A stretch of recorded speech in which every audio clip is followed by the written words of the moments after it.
One अध्याय 1 गुस्सैल boss का पारिवारिक डॉक्टर 1। पिछले जन्म में भी पुरुष नायक का मूल महिला नायक के साथ कोई संबंध नहीं था। वह मूल महिला नायक को पसंद करता था क्योंकि वह विश्व चेतना से प्रभावित था। शुरू से अंत तक उसके दिल में केवल महिला नायक थी। जैसे ही महिला नायक दिखाई देती थी वह किसी और को नहीं देख सकता था। आलीशान विला के अंदर टूटे हुए कप फर्श पर बिखरे पड़े थे और कांच के टुकड़े हर जगह बिखरे पड़े थे। हालांकि एक आदमी था जिसे कोई दर्द महसूस नहीं हो रहा था और वह टूटे हुए कांच के बीच घुटनों के बल बैठा था। हालांकि उसकी हथेलियां और घुटने खून से लथपथ थे, फिर भी उसे कुछ भी महसूस नहीं हो रहा था। वह आदमी बेहद खूबसूरत और त्रिआयामी था। वह सुंदर तो था, लेकिन उसका स्वभाव टूटा हुआ और दयनीय भी था। यह दृश्य देखकर यू मियाओ का चेहरा उदास हो गया। जब से वह इस दुनिया में आई थी, उसे पता था कि यह एक उपन्यास से निकली दुनिया है। पुरुष नायक आपके सामने है और महिला नायक जल्द ही यहाँ होगी। हालांकि वह एक दबंग बॉस है, लेकिन पुरुष नायक ने बचपन से ही कभी गर्मजोशी महसूस नहीं की है। इतना ही नहीं, उसे अपनी माँ से दुर्व्यवहार और पीयूए भी सहना पड़ा है। यही कारण है कि नायक को डिलीवरी गर्ल से सिर्फ इसलिए प्यार हो गया क्योंकि उसने उसके लिए चिंता दिखाई और उसने उसका फायदा उठाना शुरू कर दिया। लेकिन इस तरह का प्यार बहुत घुटन भरा होता है और नायिका ऐसा बिल्कुल नहीं चाहती। लेकिन वह पुरुष नायक की पकड़ से कैसे बच सकती थी? आखिरकार उसे पकड़ लिया गया और वापस लाया गया। लेकिन जितना अधिक वह ऐसा करता, नायिका उससे उतनी ही अधिक नफरत करने लगती और अंत में दोनों की मृत्यु हो जाती, जो एक साथ समाप्त हो जाती। यू मियाओ ने अपनी आंखों में ठंडी चमक के साथ उपहास किया। वह उसके गायब होने के बाद से ही उसे ढूंढ रही थी, लेकिन उसे उम्मीद नहीं थी कि यह लड़का यहाँ किसी और के साथ प्यार का खेल खेल रहा होगा। हालांकि वह जानता था कि यह विश्व चेतना की गलती थी, फिर भी यू मियाओ इसे स्वीकार नहीं कर सका। लेकिन आखिरकार वह उसका आदमी है और उसे इतना आत्मघाती होते देख यू मियाओ अभी भी व्यथित महसूस करती है। जैसा कि आप देख सकते हैं, जब तक आप अनुबंध पर हस्ताक्षर करते हैं और नायिका को दुख के समुद्र से बचने में मदद करते हैं, तब तक आपको सिस्टम से इनाम मिलेगा। सच में, वास्तव में एक इनाम है। यू मियाओ हंसी, लेकिन मुस्कान उसकी आंखों तक नहीं पहुंची। ठीक है, मैं अनुबंध से सहमत हूँ। यद्यपि वह नहीं जानती थी कि इस व्यवस्था और उसके पति का अपहरण करने वाली चीज के बीच क्या संबंध है, लेकिन एक दिन वह उन सभी को इसकी कीमत चुकाने पर मजबूर कर देगी। अल्पविराम अल्पविराम अल्पविराम अल्पविराम। अचानक धुंधले विला में कदमों की आहट सुनाई दी। पेई शुआन अचानक अपनी यादों से होश में आया और गुस्से से पीछे मुड़कर देखा। क्या मैंने तुम्हें नहीं बताया था कि यहाँ किसी को आने की अनुमति नहीं है? लेकिन जैसे ही उसने बोलना समाप्त किया, वो पूरी तरह से स्तब्ध रह गया। उसके सामने खड़ा व्यक्ति परिचित बटलर नहीं, बल्कि एक युवा लड़की थी। छोटी बच्ची बहुत नाजुक और कोमल है और ऐसा लगता है जैसे उसे लाड़ प्यार में पाला गया हो। मुझे डर है कि इससे पहले किसी ने उससे इतनी कठोरता से बात नहीं की होगी। क्या वह उससे डरेगी? एक बार जब यह विचार मन में आया तो मैं इसे दबा नहीं सका। पेई शुआन अनजाने में उठ खड़ा हुआ, लेकिन पूरी तरह से भूल गया कि उस पल उसे कितनी बुरी चोट लगी थी। उसने अपने घुटने मोड़ लिए और लगभग घुटनों के बल बैठ गया, लेकिन उसने कभी नहीं सोचा था कि वही कोमल और सुगंधित शरीर में दफन हो जाएगा। पेई शुआन 1.9 मीटर लंबा और भारी भरकम शरीर वाला था। एक छोटी बच्ची के लिए उसे संभाल पाना नामुमकिन था। उसने खुद को उस व्यक्ति से कुचलकर नीचे गिरने से बचाने के लिए अपने पैरों को सहारा देने की बहुत कोशिश की। तुम ठीक हो, तुम ठीक हो, दोनों ने एक साथ कहा और फिर पेई जुआन ने अपने सामने छोटी लड़की को मुस्कुराते हुए देखा। उसकी पुतलियां अंबर रंग की थीं और उसकी मुस्कान शहद जैसी मीठी थी। पेई जुआन ने उसे देखा और उसका दिल पिघल गया। उसके अलावा उसे कोई और नजर नहीं आ रहा था। हालांकि यह उनकी पहली मुलाकात थी, लेकिन पेई जुआन के दिल में एक आवाज थी जो उसे बता रही थी वह उसकी है। उसके अलावा कोई भी उसे नहीं पा सकता था। क्षण भर में ही आमतौर पर अहंकारी और उदासीन रहने वाले व्यक्ति में किसी के प्रति असाधारण जुनून पैदा हो गया। दोनों ने एक दूसरे को देखा और उसकी आंखों में परिचित अधिकार और नियंत्रण की इच्छा को देखकर यू मियाओ को अंततः थोड़ा बेहतर महसूस हुआ। वह जानती थी कि उस वर्गीय चेतना की तुलना में वह निश्चित रूप से सबसे महत्वपूर्ण थी। पेई जुआन किसी और के प्यार में कैसे पड़ सकता है? जाहिर है, वह पेई जुआन से कम अधिकार जताने वाली और बुरी नीयत वाली महिला नहीं थी, लेकिन यू मियाओ निर्दोष होने का नाटक करने में बहुत माहिर थी। इस समय वह शर्म से मुस्कुराई और अपनी उम्र के हिसाब से अनोखी चतुराई के साथ पेई जुआन को प्यार से आंख मारी। बॉस पेई, हमारे बीच वास्तव में एक मौन समझौता है। वह इतनी प्यारी लग रही थी कि पेई जुआन का खराब मूड तुरंत ठीक हो गया। उसके चेहरे पर मुस्कान आ गई और तभी उसने पूछा, आप कौन है? मेरा नाम यू मियाओ है और मैं श्री पेई का नया पारिवारिक डॉक्टर हूँ। बॉस पेई, कृपया बैठ जाइए और मुझे आपके घाव पर पट्टी बांधने दीजिए। यू मियाओ के शब्दों में दिल का दर्द सुनकर पेई जुआन को और भी अच्छा लगा। वह अब उतना चिड़चिड़ा नहीं था, मानो वह किसी के द्वारा नियंत्रित किया जा रहा हो, और वह आज्ञाकारी रूप से यू मियाओ के नेतृत्व में बैठ गया। लेकिन इससे पहले कि यू मियाओ कोई कार्रवाई कर पाती, गृहस्वामी एक लड़की के साथ ऊपर आ गया। डिलीवरी मैन के कपड़े पहने लेकिन फिर भी सुंदर और प्यारी लड़की को देखकर यू मियाओ को तुरंत एहसास हुआ कि यह नायिका थी। मो जियाओ जियाओ का चेहरा पीला पड़ गया था और वह घबरा गई थी। उसने उम्मीद नहीं की थी कि उसे फिर से शुरुआत करने का मौका मिलेगा, लेकिन उसने ये भी नहीं सोचा था कि यह इतना संयोग होगा कि पेई जुआन से मिलने के पहले दिन ही उसे दवा देने के लिए पुनर्जन्म मिल गया। जब उसका पुनर्जन्म हुआ तो उसे पहले ही गृहस्वामी द्वारा अंदर ले जाया जा चुका था और वह वहां से जाने का साहस नहीं कर पा रही थी। पेई जुआन ने अपने पिछले जीवन में उसे बहुत प्रताड़ित किया था और यह बूढ़ा गृहस्वामी भी उसका साथी था। यह स्पष्ट था कि पेई जुआन एक बीमार पागल था, लेकिन फिर भी उन्होंने खुद को उसके साथ रहने के लिए मजबूर किया। क्या उन्हें सिर्फ इसलिए कुछ भी करने का अधिकार है क्योंकि उनके पास पैसा है? अब पेई जुआन को फिर से देखकर अतीत की यादें वापस आ गईं, जिससे मो जियाओ जियाओ का चेहरा तुरंत बदल गया। लेकिन पेई जुआन ने उसकी तरफ देखा तक नहीं, उसकी नजर हमेशा यू मियाओ पर थी। ऐसा इसलिए था क्योंकि यू मियाओ उत्सुकता से उस तरफ देख रहा था, इसलिए पेई जुआन ने अपना कुछ ध्यान उधर लगा दिया। क्या चल रहा है? बूढ़े बटलर ने अपनी भौहें नीची कर ली और प्रसन्नतापूर्वक कहा, मास्टर, आपने जो टेक अवे ऑर्डर किया था वह आ गया है। उसके द्वारा याद दिलाए जाने के बाद पेई जुआन को अंततः याद आ गया। हर साल ये दिन उसके लिए एक यातना की तरह होता है। पेई शुआन नहीं चाहता कि दूसरे लोग उसकी दयनीय हालत देखें, इसलिए जब भी वह बीमार होता है, वह बाहर से खाना मंगवाता है और खुद ही अपने जख्मों का इलाज करता है। लेकिन इस बार मामला अलग था। वह आई। उसने यू मियाओ को कोमलता भरी आंखों से देखा और उसे अपने घुटनों से खून पोंछते हुए देखा। वह दर्द भरी आंखों से उसके पैर पर पड़े निशान को देख रही थी। तुम्हें क्या हुआ है? तुम इस हालत में कैसे पहुंच गए? ऐसी बिगड़ैल और घमंडी शिकायतें सुनकर बूढ़े नौकर की पलकें झपक गईं। उसे डर था कि उसका जवान मालिक अपना आपा खो देगा और उसे फिर से नौकरी से निकाल देगा। परिणाम स्वरूप युवा स्वामी, जो पहले बिना आग के भी आग पकड़ने वाले पटाखे की तरह था, अब आज्ञाकारी रूप से डांट को स्वीकार कर रहा था। उसकी नजरें पूरी तरह से छोटी लड़की पर टिकी हुई थी। मुझे खेद है, मैं ऐसा दोबारा नहीं करूंगा। हाँ, वह उसकी है और वह भी उसका है। उसका शरीर अब केवल उसका नहीं है, इसलिए स्वाभाविक रूप से उसे उसकी रक्षा करनी होगी। #2 अध्याय 2 गुस्सैल बॉस का पारिवारिक डॉक्टर 2। जब से मो शियाओ शियाओ प्रकट हुई है, किसी ने भी उस पर ध्यान नहीं दिया है। हालांकि वह मनोरोगी पेई जुवान से दूर रहकर राहत महसूस कर रही थी, लेकिन मो शियाओ शियाओ को इस तरह नजरअंदाज किए जाने पर थोड़ा असहज महसूस हो रहा था। ये स्पष्ट था कि जब भी वह अतीत में आती, पेई जुवान की नजर हमेशा उस पर पड़ती। हालांकि उस तरह की पागलपन भरी अधिकारपूर्ण नजर ने उसे भयभीत और पीड़ादायक बना दिया था। मो शियाओ शियाओ यह नहीं समझा सकी कि वह क्या सोच रही थी, लेकिन ऐसा दोबारा कर पाना हमेशा अच्छा होता है। पिछले जीवन में पेई जुवान के कारण उसका जीवन अत्यंत दुखी था। हालांकि उसके पास आलीशान घरों और कारों की कोई कमी नहीं है, लेकिन उसके पास न तो आजादी है, न परिवार और न ही दोस्त। वह बस पेई जुवान द्वारा पाली गई एक पालतू जानवर है। इस बार उसे पेई जुवान से छुटकारा पाने के बाद अपना जीवन जीना होगा। उसका मोबाइल फोन बज उठा, जिससे पता चला कि उसे अन्य आदेश दिए गए हैं। मो शियाओ शियाओ ने पेई जुवान की ओर देखने की हिम्मत नहीं की, इस डर से कि वह उसे देख लेगा, इसलिए वह केवल गृहस्वामी से पूछ सकी, ओम, क्या मैं अब जा सकती हूँ? हाँ, गृहस्वामी ने उसकी ओर देखे बिना ही सहजता से सामान ले लिया। अब उन्हें नए पारिवारिक डॉक्टर से बहुत लगाव है और वे केवल यही आशा करते हैं कि वह उनके युवा स्वामी की बेहतर देखभाल कर सके। अनुमोदन के साथ मो जियाओ जियाओ अंततः उस विला को छोड़ने में सक्षम हो गई जिसने उसे घुटन दी थी। जाने से पहले उसने फिर पीछे मुड़कर देखा और अंततः उसे वह महिला मिल गई जिसे उसने पहले कभी नहीं देखा था। क्या पिछले जन्म में पेई जुवान के आसपास ऐसा कोई व्यक्ति था? मो शियाओ शियाओ को इसकी कोई याद नहीं थी और उसने केवल यही सोचा कि यह एक और मूर्ख महिला थी जो पेई परिवार के पैसे का लालच करना चाहती थी और दुर्व्यवहार का इंतजार कर रही थी। आखिरकार वह पेई जुवान के पिछले जीवन में उसके साथ रहने वाली एकमात्र व्यक्ति थी और उसके अलावा वहां कभी कोई नहीं था, है ना? ये सोचकर मो शियाओ शियाओ यू मियाओ के लिए थोड़ी सहानुभूति महसूस करने से खुद को रोक नहीं सका। कितनी खूबसूरत लड़की है, लेकिन पेई जुवान को उसके अलावा किसी और औरत से कोई हमदर्दी नहीं है। यू मियाओ जरूर दुखी होगी, लेकिन इसका दोष यू मियाओ पर भी लगाया जा सकता है। उसे पेई जुवान को पसंद करने के लिए किसने कहा, जबकि वह किसी और को पसंद नहीं कर सकती थी? पेई के घर से निकलने के बाद मो शियाओ शियाओ को एहसास हुआ कि बाहर बारिश हो रही है और उसके पास अभी भी कई टेकआउट ऑर्डर देने बाकी है। ठंडी हवा चलने पर मो शियाओ शियाओ कांपने से खुद को नहीं रोक सका। क्या वह वास्तव में ऐसे खराब मौसम में भोजन वितरित करने जा रही है?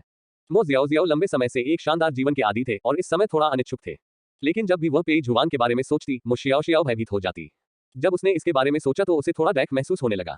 उसे इतनी मुश्किल जिंदगी क्यों जीनी पड़ रही है? उसे ही तो परेशान किया जा रहा है। अब खाना पहुंचाने का इरादा न रखते हुए मो शियाओ शियाओ टैक्सी लेकर स्कूल वापस चली गई।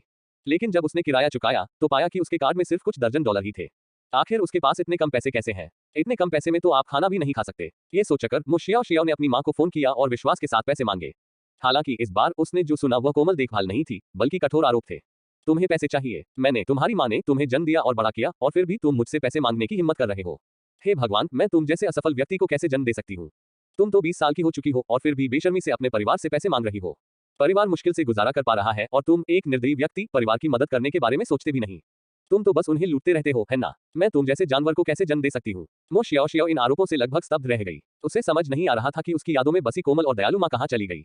माँ, आप मुझसे ऐसा कैसे कह सकती हैं? मुझे आपसे बस कुछ पैसे चाहिए, सिर्फ 2000 युआन। वह अपने परिवार का ख्याल रख रही थी और उससे अधिक मांगने की हिम्मत नहीं कर पा रही थी। आपको ये जानना होगा कि इससे पहले पेई जुवान उसे हर महीने सैकड़ों हजारों की जेब खर्च देती थी और उसने 2000 युआन की भी परवाह नहीं की थी। लेकिन जैसे ही उसने ये कहा, उसे फिर से डांटा गया। काफी गाली गलौज के बाद उसकी मां ने उसे रहने का खर्च देने के बारे में कुछ भी कहे बिना फोन काट दिया। मो शियाओ शियाओ को इतना डैक हुआ कि वह केवल अपने किराए के घर में ही लौट सकती थी। जैसे ही वह किराए के घर में वापस लौटी, मो शियाओ शियाओ को और भी अधिक घुटन महसूस हुई। यह न केवल छोटा है, बल्कि गंदा भी है। अंदर बाहर आते जाते कॉकरोच को देखकर मो शियाओ शियाओ लगभग कूद ही पड़ा। लेकिन वह हार नहीं मानेगी, वह कभी हार नहीं मानेगी और पेई जुवान के पास कभी वापस नहीं लौटेगी। दूसरी ओर यू मियाओ ने पेई जुवान के हाथों और घुटनों से कांच के टुकड़े हटाने के बाद घावों पर सावधानीपूर्वक पट्टी बांधी। दर्द हो रहा है क्या? उसे इतना दुखी देखकर यू मियाओ का गुस्सा थोड़ा कम हो गया और जब उसने पेई जुवान को देखा तो उसकी आंखें दर्द से भर गईं। पेई जुवान उसकी निगाहों से लगभग स्वर्ग की ओर चला गया। उसने कभी नहीं सोचा था कि एक दिन वह इतना खुश होगा। मुझे चोट नहीं लगी है। पेई जुवान के चेहरे पर मुस्कान थी, उसने जो कहा वह बिल्कुल सच था। यू मियाओ उसकी सबसे अच्छी दर्द निवारक है। जब तक वह उसे देखता है, उसे दर्द का एहसास नहीं होता। तुम झूठ बोल रहे हो, यह इतनी बुरी तरह घायल है, इसे चोट कैसे नहीं लगेगी? मैं सचमुच, इससे कोई दुख नहीं होता। पेई जुवान अपनी बात पूरी भी नहीं कर पाया था कि उसे अपनी हथेली में झुनझुनी महसूस हुई। पता चला कि यू मियाओ उसकी हथेली चूम रही थी। इस तरह से तो कोई तकलीफ नहीं होगी, है ना? लड़की धूर्ता से मुस्कुराई, लेकिन उसकी हरकतों के कारण पेई जुवान का चेहरा पूरी तरह से लाल हो गया। लेकिन फिर भी उसकी नजरें उससे हटी नहीं। हाँ, अब दर्द नहीं होता। न केवल दर्द दूर हो गया, बल्कि पेई जुवान इतना उत्साहित भी महसूस करने लगा कि वह 8000 मीटर की दौड़ में भाग ले सकता है।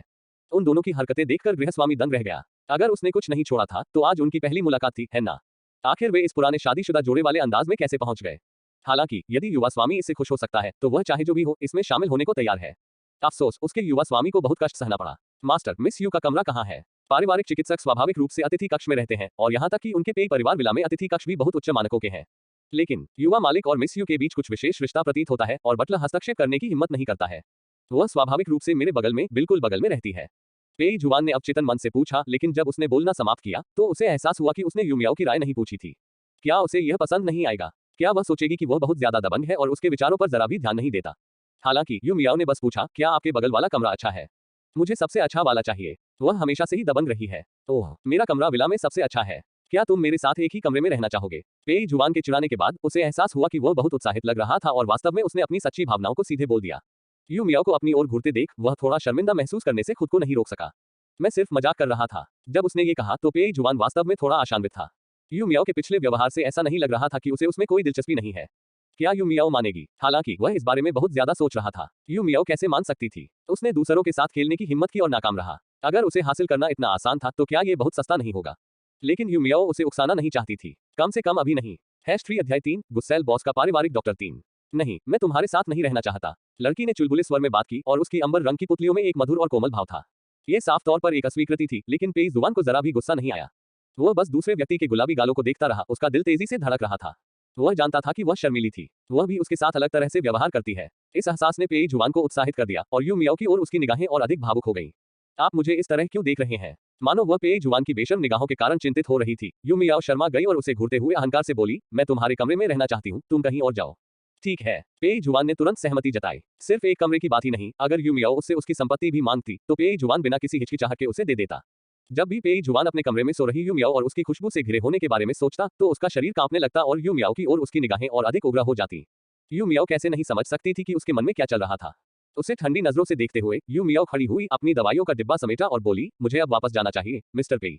अगली बार जरूरत पड़ने पर मैं फिर आऊंगी। तुम जाना चाहते हो? पेई जुबान उलझन में दिखी। क्या उन्होंने अभी अभी यूमियाओ के कमरे के बारे में बात नहीं की थी? वह क्यों जा रही थी? हाँ, मैं क्योटो विश्वविद्यालय का छात्र हूँ। मेरी अंतिम परीक्षाएं जल्द ही आने वाली हैं, इसलिए मुझे वापस जाकर पढ़ाई करनी होगी। यूमियाओ ने अपना सिर झुकाया और जानबूझकर उससे पूछा, श्री पेई, क्या आप नहीं जानते?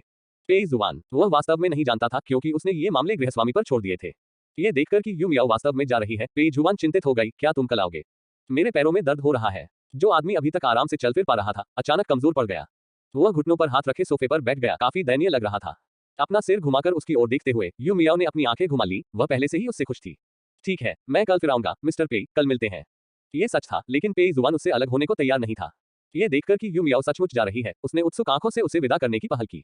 इसलिए जब मो शियाओ किराए के घर के माहौल को और बर्दाश्त नहीं कर सकी और स्कूल वापस जाने के लिए अपना सामान पैक किया तो वह स्कूल के गेट पर पहुंची और वहां एक मैबैक खड़ी देखी। ये कार, मो शियाओ की पुतलियां कांप उठी और अतीत की यादें तुरंत उसके दिमाग में उमड़ पड़ी। ये पेई जुबान की कार है। वो अचानक यहाँ क्यों आ गया? क्या हो सकता है? क्या हो सकता है कि वो अब भी मुझे निशाना बना रहा हो? उसे कैसे पता चला कि वह इस विश्वविद्यालय की छात्रा थी? हाँ, पेई जुबान जैसे व्यक्ति के लिए किसी की जानकारी पता करना बहुत आसान है। उसने जरूर उस पर ध्यान दिया होगा। मो शियाओ को थोड़ा डर लगा, पर उसे तुरंत वहां से निकल जाना चाहिए था। पर किसी वजह से उसके पैर बिल्कुल भी नहीं हिले। तभी उसने एक अनजान लड़की को पीछे की सीट से उतरते देखा। लड़की फुर्ती से कार से बाहर कूद गई और ऐसा लग रहा था कि वह जाने ही वाली है, लेकिन एक मजबूत और बलवान हाथ तुरंत कार से बाहर आया, अपने बड़े हाथ से उसकी कलाई पकड़ ली और उसे फिर से खींच लिया। मैं तुम्हें कल सुबह ले जाऊंगा। पेई जुबान ने छोटी लड़की का कोमल हाथ पकड़ लिया, उसे जाने देने में हिचकिचाहट महसूस कर रही थी। तुम बहुत चिढ़ाने वाले हो। यूमियाओ ने उसे शरारत भरी नजरों से देखा, हल्के से खर्राटे लिए और अपनी कलाई उसके हाथ से खींच ली। आगे बढ़ो, हम कल मिलेंगे। ये सिर्फ एक वाक्य था, लेकिन इसने पेई जुबान के खोए हुए मूड को तुरंत शांत कर दिया। उसने यूमियाओ को जाते हुए देखा और फिर अनिच्छा से ड्राइवर को गाड़ी चलाने के लिए कहा। मो शियाओ ने ये सब देखकर आश्चर्य व्यक्त किया, उसका चेहरा अविश्वास से भरा हुआ था। उसे गलतफहमी नहीं होनी चाहिए, वो पेई जुबान का हाथ था, लेकिन उसे इस जिंदगी में उससे कभी प्यार नहीं हुआ था। क्या हो सकता है कि उसे किसी और से प्यार हो गया हो? उसके पास से गुजरते हुए सुंदर आकृति को देखकर मो शियाओ भी उसकी सुंदरता और चपलता पर आहें भरने से खुद को नहीं रोक सका। इसमें कोई आश्चर्य की बात नहीं है कि ऐसा व्यक्ति पेई जुबान का ध्यान आकर्षित कर सकता है। उसके दिल में जो एहसास था उसे बयान करना मुश्किल था। मो शियाओ ने बस दांत पीस लिए और एक बार फिर पेई जुबान से घृणा करने लगी। ये आदमी सच में एक कामुक भूत है। उसे लगता था कि वो बहुत वफादार है, पर उसे उम्मीद नहीं थी कि इस जन्म में उसे किसी और से प्यार हो जाएगा। आखिरकार उसका प्रेमी सबसे अच्छा, अमीर और वफादार है। इस जीवन में पेई जुबान की बाधा के बिना उसे उसके साथ होना चाहिए। स्कूल के गेट का ये दृश्य स्कूल फोरम पर पोस्ट किया गया था। लग्जरी कारों और खूबसूरत महिलाओं ने लोगों को कल्पना करने से रोक दिया था, लेकिन यूमियाओ को इसकी बिल्कुल भी परवाह नहीं थी। यहाँ तक कि उसके पास अपने रूममेट्स के लिए भोजन लाने का भी समय था जो अपने छात्रावासों में गेम खेल रहे थे। मियाओ मियाओ, वह व्यक्ति कौन था जिसने तुम्हें वापस भेजा? रूममेट ने संकोच से पूछा। ये नियोक्ता है। क्या मैंने नहीं कहा था कि मैं आज अंशकालिक नौकरी के लिए आवेदन कर रहा हूँ? यूमियाओ ने खुलकर बात की और रूममेट्स ने एक दूसरे को देखा और तुरंत कुछ समझ गए। ऐसा इसलिए हुआ होगा क्योंकि नियोक्ता उनके सुंदर रूप से आकर्षित हुआ होगा, अन्यथा वह इसे पहुंचाने के लिए स्वयं लग्जरी कार क्यों चलाएंगे? यू मियाओ को बेहोशी की हालत में देखकर रूममेट्स बेहद चिंतित हो गए। यू मियाओ को यह मजाक लगा, पर वह फिर भी मासूम लग रही थी। तुम गलत हो सकता है वह नेका दिल हो। रूममेट्स, कोई आश्चर्य नहीं कि इस लड़की का अभी तक कोई बॉयफ्रेंड नहीं है, जबकि वो ग्रेजुएट होने वाली है।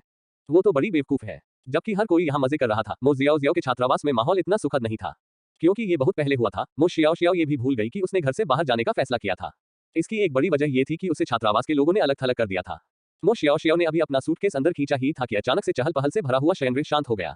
तुम वापस क्यों आए हो? थोड़ी देर की खामोशी के बाद किसी ने भौहें चढ़ाकर पूछा। यह मेरा छात्रावास है, मैं जब चाहूं यहाँ आकर रह सकता हूँ, मो शियाओ ने आत्मविश्वास से कहा। आज उसके साथ बहुत अन्याय हुआ था, इसलिए वह इस समय थोड़ी गुस्से में थी। रूममेट, जिसने अभी अभी एक साधारण सा प्रश्न पूछा था, को बिना किसी कारण के डांट पड़ी और उसका चेहरा उतर गया। अगर आप चाहें तो यहाँ रह सकते हैं। इसके बाद उन्होंने उसे नजरअंदाज कर दिया और आपस में बातचीत करते रहे। और वे जिस बारे में बात कर रहे हैं वह है मैबेक और खूबसूरत महिलाएं। बाकी सब बातों के अलावा ये युवती सचमुच बेहद खूबसूरत है। धुंधली तस्वीर भी उसकी खूबसूरती में कोई कमी नहीं ला सकती। मेरे पास पैसे क्यों नहीं है? मैं भी तो चाहता हूँ कि मेरे साथ कोई खूबसूरत महिला हो। तुम किस बारे में सपना देख रहे हो? बस सो जाओ, तुम किसी भी चीज के बारे में सपना देख सकते हो। वे उत्साह से बात कर रहे थे, तभी मो शियाओ ने अचानक बीच में टोकते हुए कहा, आपको वास्तव में वह व्यक्ति पसंद है जो हमेशा अपने नियंत्रण में रहने की कोशिश करता है और केवल शॉर्टकट अपनाना चाहता है। ये वास्तव में समझ से परे है। जैसे ही मो शियाओ ने ये कहा, छात्रावास में मूल रूप से जीवंत माहौल जम गया। वे मो शियाओ पर ध्यान नहीं देना चाहते थे, लेकिन देखो उसने क्या बकवास कहा। क्या लग्जरी कार से उतरने का मतलब है कि उसे रखा जा रहा है? क्या उनका कोई और रिश्ता नहीं हो सकता? शायद वे रिश्तेदार हों। ये ठीक है कि पुरुष उन पर बदनामी करने की कल्पना करते हैं, लेकिन एक महिला मो शियाओ अन्य महिलाओं को नीचा दिखाने के लिए इतनी उत्सुक क्यों है? मो जियाओ, क्या आप जानते हैं कि बिना सबूत के बकवास करना मानहानि कहलाता है? अगर वह आप पर मुकदमा करना चाहती है तो हम सब उसके लिए गवाही देंगे। #4 अध्याय 4 गुस्सैल बॉस का पारिवारिक डॉक्टर 4। मो शियाओ उनके रवैये से लगभग रो पड़ी। ये लोग इतने पाखंडी कैसे हो सकते हैं? वे स्पष्टतः वही थे, लेकिन उसके पिछले जीवन में उन्होंने उसकी पीठ पीछे उसे श्राप दिया था, तो अब वे किसी और की रक्षा क्यों कर रहे हैं? क्या इसलिए कि वह उससे नफरत करता है, या इसलिए कि वह उस लड़के जितनी सुंदर नहीं है? मैं झूठ कैसे बोल रहा था? मैंने उसे आज देखा था। सचमुच उन्होंने आपके सामने प्रायोजन पर चर्चा की। मो जियाओ, ओह लगता है अब कुछ नहीं रहा। मो जियाओ, तुम अब भी पहले जैसे ही हो, हमेशा दूसरों की पीठ पीछे उनकी चुगली करने के शौकीन। तुम तो कुछ नहीं से भी कुछ बना सकते हो। क्या तुम्हें जलन हो रही है? जलन इस बात से हो रही है कि वह इतनी लग्जरी कार से बाहर निकल सकती है। अपनी रूममेट की आंखों में व्यंग्य देखकर मो शियाओ को गुस्सा आ गया और वह बेकाबू होकर चिल्लाने लगी। ईर्ष्या? मैं ईर्ष्या कैसे कर सकता हूँ? उसने वहां से भागने की बहुत कोशिश की थी और पेई जुबान से जितना हो सके बचती रही थी। अब जब कोई उसकी जगह ले सकता था तो वह खुशी से फूली नहीं समा रही थी। उसे जलन कैसे हो सकती थी? केवल ये लोग ही पेई जुबान की उपस्थिति और पारिवारिक पृष्ठभूमि से धोखा खाएंगे, ये सोचकर कि वह एक अच्छा मैच है और उसे बहकाने के लिए दौड़ेंगे। तो उस महिला को अपने किए की कीमत अवश्य चुकानी पड़ेगी। हालांकि कई रूममेट्स ऐसा नहीं सोचते थे। मो शियाओ स्पष्ट रूप से बहुत ईर्ष्यालु थी और वह इसे अपने चेहरे पर बिल्कुल भी नहीं छिपा सकी। उन्होंने एक दूसरे को कई बार देखा और बहस जारी रखने में रुचि खो दी। वे स्नातक होने वाले हैं और इस तरह की बात को लेकर इतना बड़ा बखेड़ा खड़ा करना शर्मनाक होगा। बिस्तर पर लेटी हुई दुखी मन से मो शियाओ स्कूल फोरम देख रही थी। जब भी उसे कोई गुमनाम टिप्पणी दिखती कि यू मियाओ को किसी ने रखा हुआ है या उसे बेशर्मी के लिए डांटा जा रहा है, तो उसे सब अच्छा लगता था। वे दोनों एक दूसरे से इतने चिपके हुए थे कि मो शियाओ को बिल्कुल भी विश्वास नहीं हुआ कि उनके बीच कोई रिश्ता नहीं है। लेकिन मो शियाओ को अभी भी दृढ़ विश्वास था कि पेई जुबान उसके अलावा किसी अन्य महिला के प्यार में नहीं पड़ेगा। पिछले जन्म में वे दशकों से एक दूसरे से उलझे हुए थे और पेई जुबान के साथ उसके अलावा कोई और स्त्री नहीं थी। अब अचानक उसे कोई और कैसे पसंद आ सकता है? यह अवश्य ही यू मियाओ नाम की महिला ही होगी जिसने उसे बहकाया होगा। अगली सुबह मो जियाओ उठे और काम पर जाने के लिए तैयार हो गए। आखिरकार उसके पास तो केवल कुछ दर्जन डॉलर ही है। उसने यह उम्मीद नहीं की थी कि वह गलियारे में यू मियाओ से टकरा जाएगी। मंच पर चर्चा का उस पर कोई असर नहीं हुआ। यू मियाओ ऊर्जावान लग रही थी और उसके पास से गुजरते हुए भी एक मीठी सी खुशबू आ रही थी। वे दोनों एक के बाद एक चले और जब वे स्कूल के गेट पर पहुंचे तो मो शियाओ ने फिर से परिचित मैबेक को देखा। मो शियाओ ने अब चेतन रूप से टालमटोल किया। वह नहीं चाहती थी कि उस पागल पेई जुबान की नजर उस पर पड़े। फिर उसने देखा कि यू मियाओ कार का दरवाजा खोलकर अंदर आ रही है। खिड़की के उस छेद से जो कसकर बंद नहीं था, मो शियाओ ने एक बड़े हाथ को देखा जिसके जोड़ अलग अलग थे, जो यू मियाओ को नाश्ता दे रहा था। मो जियाओ वहीं हक्की बक्की खड़ी कार को जाते हुए देख रही थी। वह अभी भी थोड़ी हक्की बक्की थी। वह पेई जुबान ही होगा, लेकिन पेई जुबान क्या वह वास्तव में दूसरों के लिए नाश्ता तैयार करते समय इतना सावधान रहेगा? उसने स्पष्टतः पहले कभी उसके साथ ऐसा व्यवहार नहीं किया था। वह तो उसे व्यक्तिगत रूप से लेने भी नहीं आया था। मो शियाओ अस्थिर मनोदशा में थी और इस समय उसकी मूल दृढ़ मान्यताएं लगभग ध्वस्त हो गईं। वह केवल अपना सिर जोर से हिलाकर ऐसे विचारों को दूर फेंक सकती थी। उसे पेई जुबान पसंद नहीं था। उसे वो बिल्कुल पसंद नहीं था। उसके दिल में कोई और था। अल्पविराम। जैसे ही वह कार में बैठी, यू मियाओ को पेई जुबान द्वारा दिया गया नाश्ता मिला। तुमने शायद अभी तक नाश्ता नहीं किया है ना? पहले कुछ खा लो। यू मियाओ ने पेई जुबान द्वारा दिया गया नाश्ता लिया और उसे पहचान लिया। ये नाश्ता बहुत मशहूर था और डिलीवरी पर नहीं मिलता था। अगर आप इसे खरीदना चाहते थे तो आपको पहले से कतार में लगना पड़ता था। हालांकि पेई जुबान को निश्चित रूप से इसे स्वयं व्यवस्थित करने की आवश्यकता नहीं थी, लेकिन दूसरा पक्ष ऐसा करने में विचारशील था। हालांकि यू मियाओ के चेहरे पर अभिव्यक्ति कुछ अप्रत्याशित थी। क्या हुआ? तुम्हें ये खाना पसंद नहीं? पेई जुबान को थोड़ी बेचैनी महसूस हुई जब उसने देखा कि उसकी अभिव्यक्ति ठीक नहीं थी। तुम सचमुच बहुत विचारशील हो। ये हमारी दूसरी ही मुलाकात है और तुम पहले ही इतना सोच रहे हो। क्या राष्ट्रपति पेई सभी लड़कियों के साथ ऐसा ही व्यवहार करते हैं? क्या आप अन्य महिलाओं की भी ऐसी ही परवाह करते हैं? भले ही पेई जुआन मूर्ख था, वह बता सकता था कि यू मियाओ दुखी थी और यह भी कि वह बिल्कुल भी मूर्ख नहीं था। लेकिन उसे समझ नहीं आया कि यू मियाओ अचानक गुस्सा क्यों हो गया। मियाओ मियाओ, मैंने तुम्हारे अलावा कभी किसी के साथ ऐसा व्यवहार नहीं किया। क्योंकि वह बहुत चिंतित था, पेई जुआन ने यू मियाओ के लिए अपना उपनाम भी बोल दिया। उसे उदास नजरों से देखते हुए यू मियाओ ने अपने हाथ में रखी चीज वापस दे दी और कहा, मुझे भूख नहीं है। मैं खाना नहीं चाहती। क्योंकि पेई जुआन को अपने पिछले जीवन की कोई याद नहीं थी, इस समय उसका गुस्सा थोड़ा अनुचित लग रहा था। लेकिन वह हद से ज्यादा जिद्दी थी। जब वह दुखी होती तो वह चाहती कि पेई जुआन भी उससे नाखुश रहे। पेई जुआन वास्तव में थोड़ा उदास था, लेकिन उदास होने के अलावा वह थोड़ा खुश भी था। मियाओ मियाओ उसके साथ अपना आपा खोने को तैयार है, जिसका मतलब है कि वह उसे अपने जैसा मानती है। आज उनका रिश्ता और भी घनिष्ठ हो गया है। क्या तुम्हें ये पसंद नहीं? तो फिर तुम्हें खाने में क्या पसंद है? मैं किसी से इसे बनवाती हूँ। पेई जुआन ने हल्की सी बातचीत की। वह नहीं चाहता कि मियाओ मियाओ का वजन कम हो, वह चाहता है कि उसकी मियाओ मियाओ स्वस्थ रहे। मुझे दूसरों के हाथ का बना खाना पसंद नहीं है, यू मियाओ ने पेई जुआन को घूरते हुए कहा। वह बहुत जिद्दी लग रही थी। यहाँ तक कि अगली पंक्ति में बैठा बटलर भी थोड़ा आश्चर्यचकित हुआ। मुझे कल सचमुच यह एहसास नहीं था कि मिस यू का व्यक्तित्व ऐसा है। अपने युवा स्वामी की उदारता के बारे में सोचते हुए बूढ़ा बटलर देखता रहा और कुछ नहीं बोला। जैसी कि उम्मीद थी, अगले ही पल उसके युवा मालिक ने कायरतापूर्ण तरीके से पूछा, मेरा क्या? क्या तुम मेरा बनाया खाना पसंद करोगे? यू मियाओ को उत्सुकता से देखते हुए पेई जुआन इस प्रश्न के उत्तर का बहुत उत्सुकता से इंतजार कर रहा था। यदि यू मियाओ सहमत है, तो ये साबित होता है कि वह कोई और नहीं है, वह हम में से एक है। तुम ये करते हो, तुम ये कैसे करते हो? तुम्हारे हाथ दुखते हैं। यू मियाओ सिर्फ पेई जुआन के खिलाफ जाना चाहता था। हालांकि पेई जुआन के विचार में उसका गुस्सा एक शौक की तरह था और उनकी बातचीत छेड़खानी से अलग नहीं थी। पेई जुआन को इसमें मजा आ रहा था। वह हिम्मत करके यू मियाओ के पास गया, उसकी उंगली पकड़ी और मुस्कुराते हुए बोला, मियाओ मियाओ, मुझे पता था कि तुम मेरी परवाह करती हो। वो एक चमकदार मुस्कान के साथ मुस्कुराते थे, लेकिन उनके आश्चर्यजनक रूप से सुंदर चेहरे के कारण उनका लोगों पर अभी भी बहुत प्रभाव था। कम से कम यू मियाओ अपने चेहरे पर उसके हमले को बर्दाश्त नहीं कर सकी और उसके गोरे गाल धीरे धीरे लाल हो गए। ये आदमी सच में बिल्कुल नहीं बदला। वो बस उसे रिझाने के लिए इस चेहरे का इस्तेमाल करता है। तुम्हें कौन परवाह करता है? मैं तो बस तुम्हें परेशान कर रहा हूँ। तुम्हारी ही वजह से तो मैं ठीक से पढ़ाई भी नहीं कर पाता। तो फिर मैं आपके साथ समीक्षा करूंगा, ठीक है? जब मेरा हाथ ठीक हो जाएगा तो मैं तुम्हारे लिए खाना बनाऊंगी। ठीक है, क्या तुम ठीक हो? बहुत प्रयासों के बाद पेई जुआन ने अंततः अपनी प्रेमिका को मना लिया। लेकिन उन्होंने नहीं सोचा था कि यू मियाओ ऐसी व्यक्ति होगी जो बिना किसी कारण के अपना आपा खो देगी, इसलिए उन्होंने तुरंत किसी से जांच करने को कहा और इस तरह उन्हें पेकिंग विश्वविद्यालय के फोरम में पोस्ट के बारे में पता चला। जब पेई जुआन ने वह पोस्ट देखी तो वह इतना क्रोधित हुआ कि उसे लगभग खून की उल्टी आ गई। वह यू मियाओ का साथ कैसे देना चाहेगा? वह तो उसके प्रति ईमानदार है। उसे कौन नुकसान पहुंचा रहा है? इसलिए जब मो शियाओ शियाओ पूरी सुबह व्यस्त थी और यू मियाओ को डांटने वाली पोस्ट पर नजर डालने वाली थी, तो उसने पाया कि पोस्ट गायब हो गई थी। #5 अध्याय 5 गुस्सैल बॉस का पारिवारिक डॉक्टर 5। उस पोस्ट ने यू मियाओ को लगभग पूरी तरह से बेनकाब कर दिया था। मो शियाओ शियाओ को स्वाभाविक रूप से पता था कि यू मियाओ एक साधारण परिवार से है और उसमें ऐसा करने की कोई क्षमता नहीं है। एकमात्र संभावना यह है कि पेई जुआन ने कार्रवाई की हो। इस एहसास से मो शियाओ शियाओ को इतना गुस्सा आया कि वह लगभग रो पड़ी। ये स्पष्ट था कि उसके पिछले जीवन में सोने की खोजी होने और अमीर पुरुषों द्वारा रखे जाने की आलोचना करने वाले पोस्ट लंबे समय तक पोस्ट किए गए थे और इसके कारण उसे बहुत सारी शिकायतें झेलनी पड़ी। लेकिन जब पेई जुआन को पता चला तो उसने न केवल उसे सांत्वना का एक शब्द भी नहीं कहा, बल्कि उसे केवल 1 महीने की अतिरिक्त जेब खर्च दी और बस इतना ही। उसे उसकी बिल्कुल भी परवाह नहीं है। लेकिन क्या पेई जुआन, वह ठंडा पागल, वास्तव में दूसरों की परवाह करने की पहल करेगा? या यू मियाओ ने कुछ ऐसा किया था जिसकी वजह से उसने ये सब किया? क्या ये उसके कहने पर हुआ था? उसने ऐसा कहा और पेई जुआन ने वास्तव में आज्ञाकारी रूप से ऐसा किया। क्या यह संभव है कि वह इतना आज्ञाकारी हो? नहीं, पेई जुआन एक बेरहम पागल है। उसे बस कब्जा और नियंत्रण ही आता है। वो प्यार क्या होता है ये कैसे समझ सकता है? वह ऐसा काम कभी नहीं करेगा। हो सकता है यू मियाओ ने खुद ही कोई ऐसा ढूंढ लिया हो। हालांकि उसकी पारिवारिक पृष्ठभूमि अच्छी नहीं है, लेकिन जब तक वह पेई जुआन के साथ है, उसे पैसों की कमी नहीं होगी। जब तक आपके पास पैसा है तब तक इसे हासिल करना मुश्किल नहीं है। ये सोचकर मो जियाओ जियाओ का मूड आखिरकार थोड़ा सुधर गया। इस समय पेई जुआन अध्ययन कक्ष में रह रहा था और यू मियाओ के साथ पढ़ रहा था। साल का ये समय हमेशा से ही उसके आराम का समय रहा है, इसलिए पेई जुआन को इस दौरान काम करने की जरूरत नहीं पड़ती। इसलिए उसे यू मियाओ के साथ समय बिताने के ज्यादा मौके मिलते हैं। इस समय यू मियाओ चुपचाप एक पेशेवर किताब पढ़ रही थी और पेई जुआन एक तरफ बैठकर उसे चुपके से देख रहा था।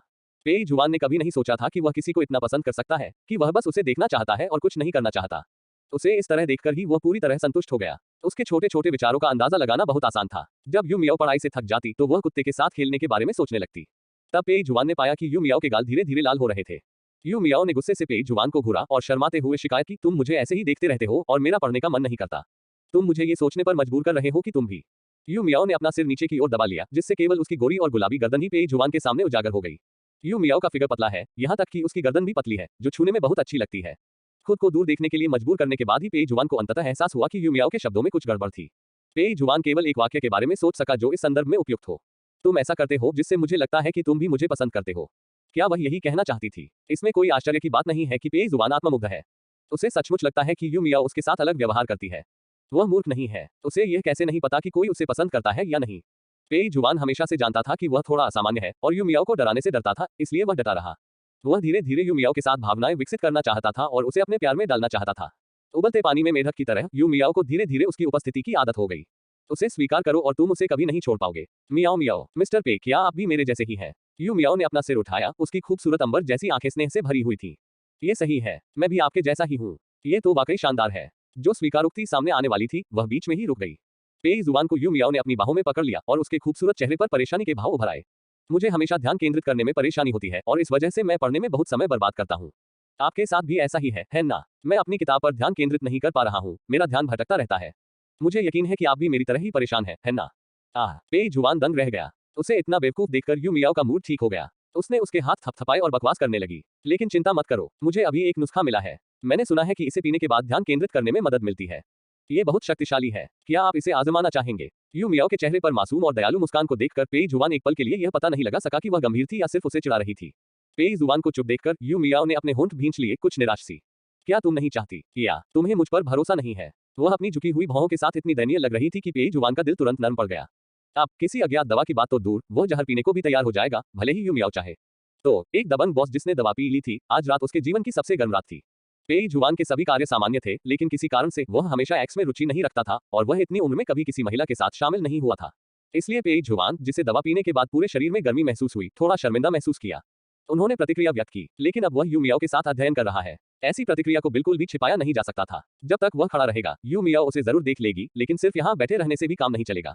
वह जिस व्यक्ति को पसंद करता है, वो उसके बिल्कुल बगल में है और उसकी खुशबू समय समय पर उसकी नाक में आती रहती है। पेई जुबान के लिए शांत रहना वाकई मुश्किल है। क्या हुआ? क्या तुम्हें बुरा लग रहा है? यू मियाओ की नाजुक आवाज उसके कानों में गूंज रही थी। इस समय वह अपना सिर झुकाए हुए सीधी सादी और मासूम लग रही थी। वह इतनी पवित्र दिखती थी कि पेई जुबान को भी लगा कि उसे ये गंदी चीजें दिखाना उसके लिए अपवित्रता है।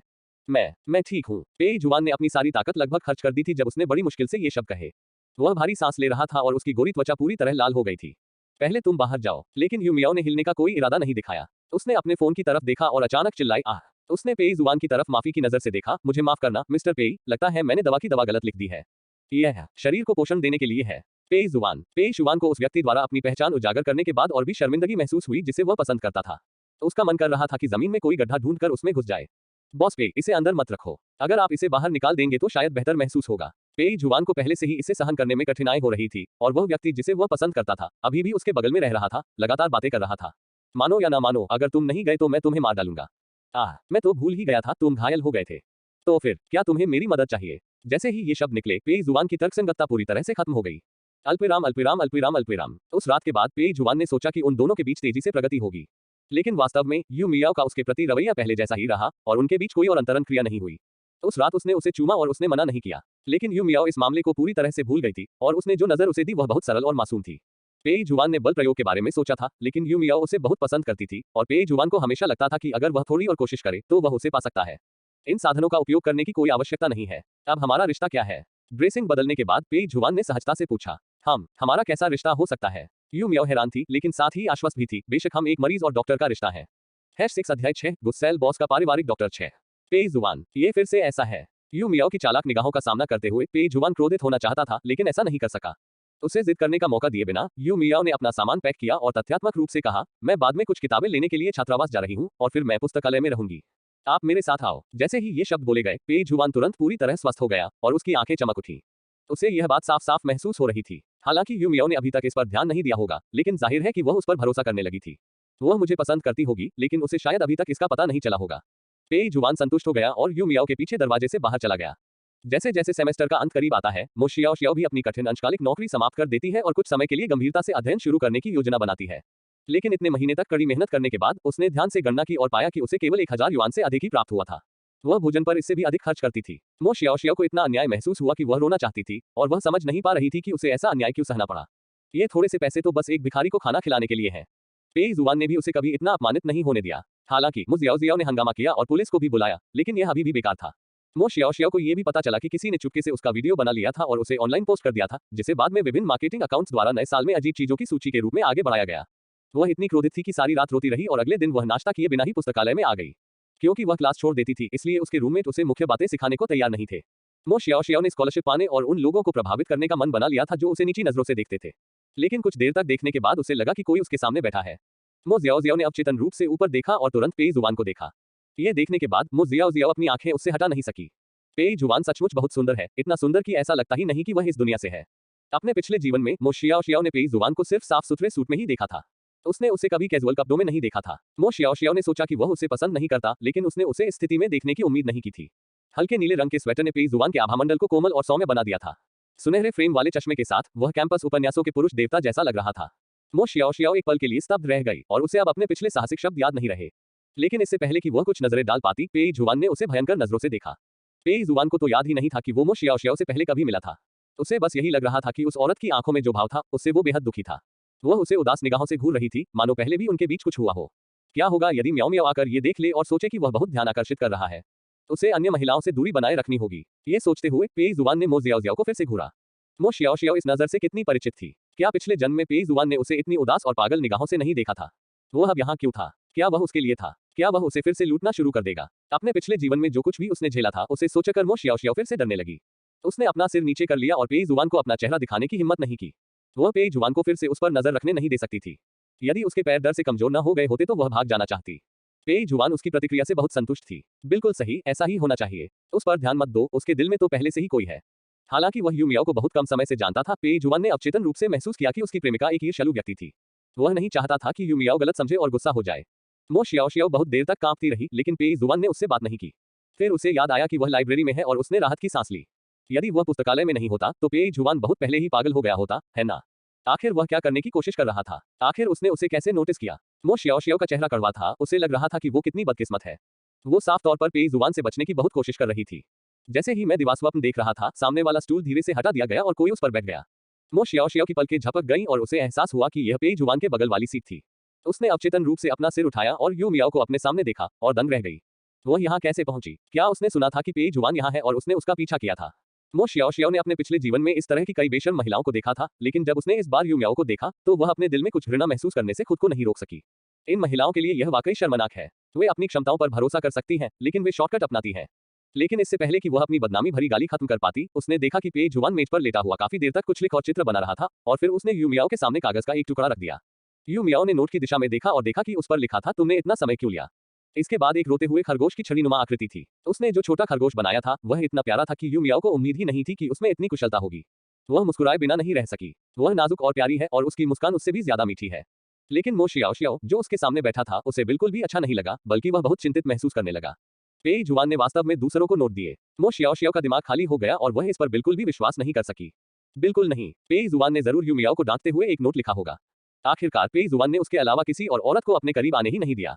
जहां तक यू मियाओ के चेहरे पर मुस्कुराहट की बात है, तो मो शियाओ ने स्वाभाविक रूप से इसे दासतापूर्ण समझ लिया। उसने अपने पिछले जीवन में ऐसी कई महिलाओं को देखा था और वे बेशर्मी से अमीर पुरुषों को चाहती थी।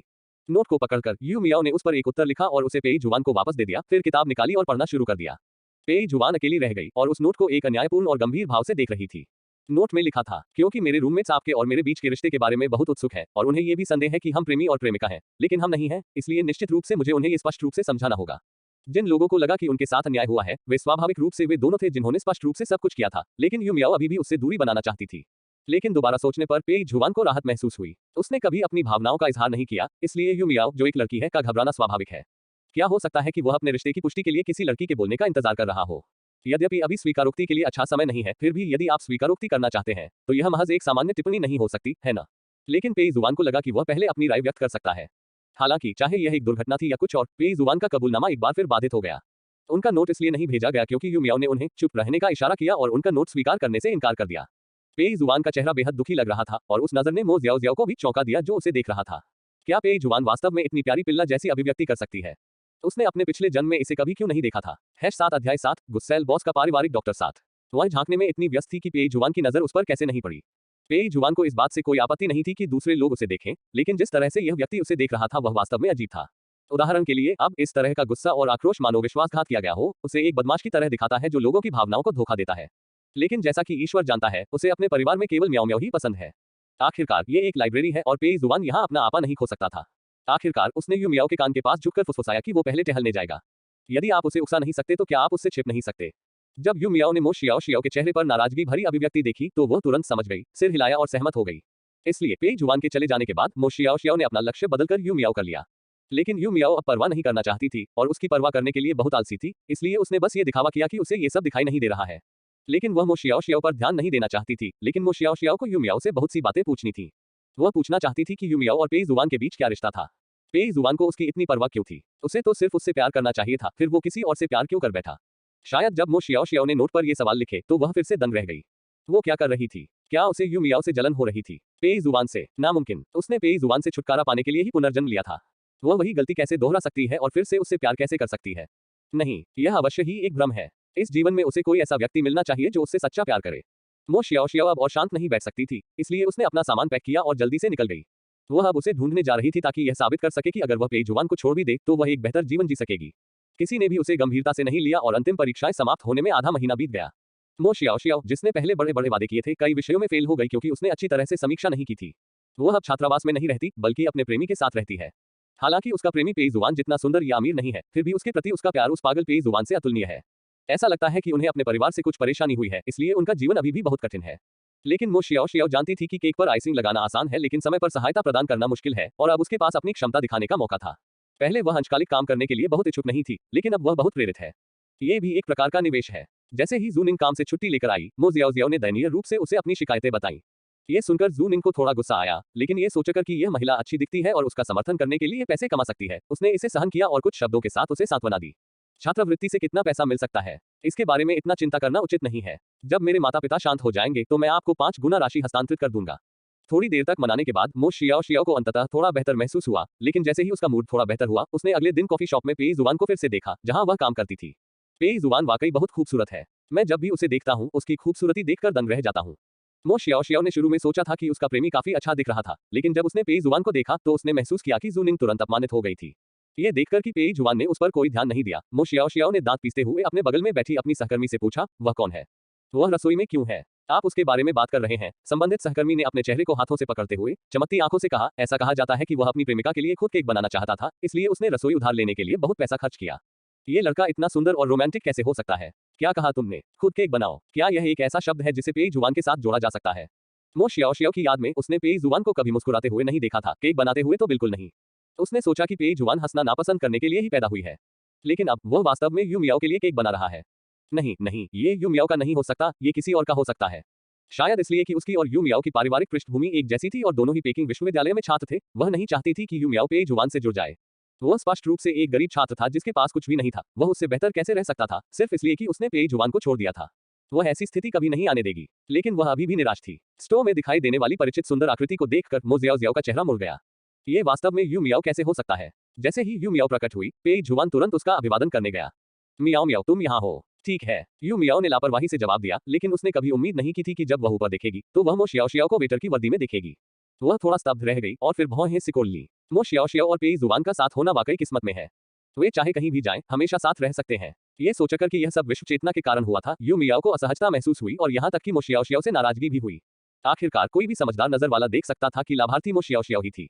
हालांकि उसका पति एक सनकी और पागल आदमी था, फिर भी उसके सारे संसाधन मो शियाओ शियाओ को देने के लिए मजबूर किया गया। लेकिन इस महिला ने इतना बड़ा फायदा उठाया और फिर भी वह संदेहवादी दिखी। दुखी होकर यू मियाओ ने फिर से गलती ढूंढनी शुरू कर दी। क्या मैंने नहीं कहा था कि मुझे दूसरों के हाथ का बना खाना पसंद नहीं है? ये किसी और ने नहीं किया, यह मैंने ही किया है। कुछ महीनों के अनुभव के बाद पेई जुआन अशुन के कौशल में नाटकीय रूप से सुधार हुआ।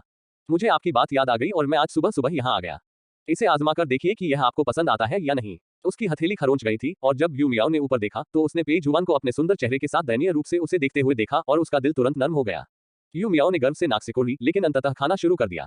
पेई जुआन ने कई स्वादों के केक बनाए, लेकिन यू मियाओ स्वाभाविक रूप से इतने सारे केक खत्म नहीं कर सका, इसलिए शेष को स्टोव मैनेजर ने बेच दिया। लेकिन स्टोव के कर्मचारियों के लिए अभी भी एक हिस्सा बचा हुआ था। इसलिए जब मो शियाओ शियाओ ने मिठाई खाई तो वह दंग रह गई। यह इतना स्वादिष्ट कैसे हो सकता है? पेई जुआन में इतनी कुशलता है तो उसने पिछले जन्म में उसके लिए खाना क्यों नहीं बनाया? यदि वह उसकी इतनी परवाह करने को तैयार है तो वह किसी और को कैसे चुन सकती है? इस बिंदु पर मो जियाओ जियाओ अंततः खुद को और धोखा नहीं दे सकती थी। उसे पेई जुआन बहुत पसंद आया। पहली मुलाकात में ही उसे इस खूबसूरत आदमी से प्यार हो गया। लेकिन भले ही पेई जुआन उसके बारे में बहुत चिंतित थी, उसने कभी भी उससे प्यार महसूस नहीं किया, इसलिए उसने जानबूझकर उसे धोखा दिया और उसे गुस्सा दिलाने के लिए जानबूझकर अन्य पुरुषों के करीब आ गई। लेकिन पेई जुआन के पास गुस्सा करने और उसे प्रताड़ित करने के अलावा और कुछ नहीं था। उन्होंने एक दूसरे से हाथ भी नहीं मिलाया था, चूमना तो दूर की बात थी। इसके बारे में सोचना वाकई हास्यास्पद है। वे दशकों से एक दूसरे से उलझे हुए हैं, लेकिन कभी कोई शारीरिक संपर्क नहीं हुआ। मो शियाओ शियाओ ने शुरू में सोचा था कि पेई जुआन एक बेरहम पागल आदमी है। वह बीमार था और उसे नहीं पता था कि किसी से प्यार कैसे किया जाता है। ऐसी स्थिति में उसके लिए उसे छोड़ देना ही उचित था। वह किसी टेढ़े पेड़ पर फांसी नहीं लगा सकती थी। लेकिन अब मो शियाओ शियाओ को पता चला कि पेई जुआन प्यार करने में असमर्थ नहीं था, वह बस उससे प्यार नहीं करता था। #8 अध्याय 8 गुस्सैल बॉस का पारिवारिक डॉक्टर 8। गर्मी की छुट्टियां जल्द ही आ रही हैं। क्या तुम घर जाने की योजना बना रहे हो? यद्यपि उसने ये पूछा था, पेई जुआन आशान्वित दिख रहा था, स्पष्ट रूप से यह आशा कर रहा था कि यू मियाओ हमेशा उसके साथ रह सके। लेकिन वह बहुत उदार थे और उन्होंने यू मियाओ के लिए बहुत सज्जनतापूर्वक सब कुछ व्यवस्थित किया। यदि आप घर जाना चाहते हैं तो मैं आपके लिए उड़ान बुक कर सकता हूँ।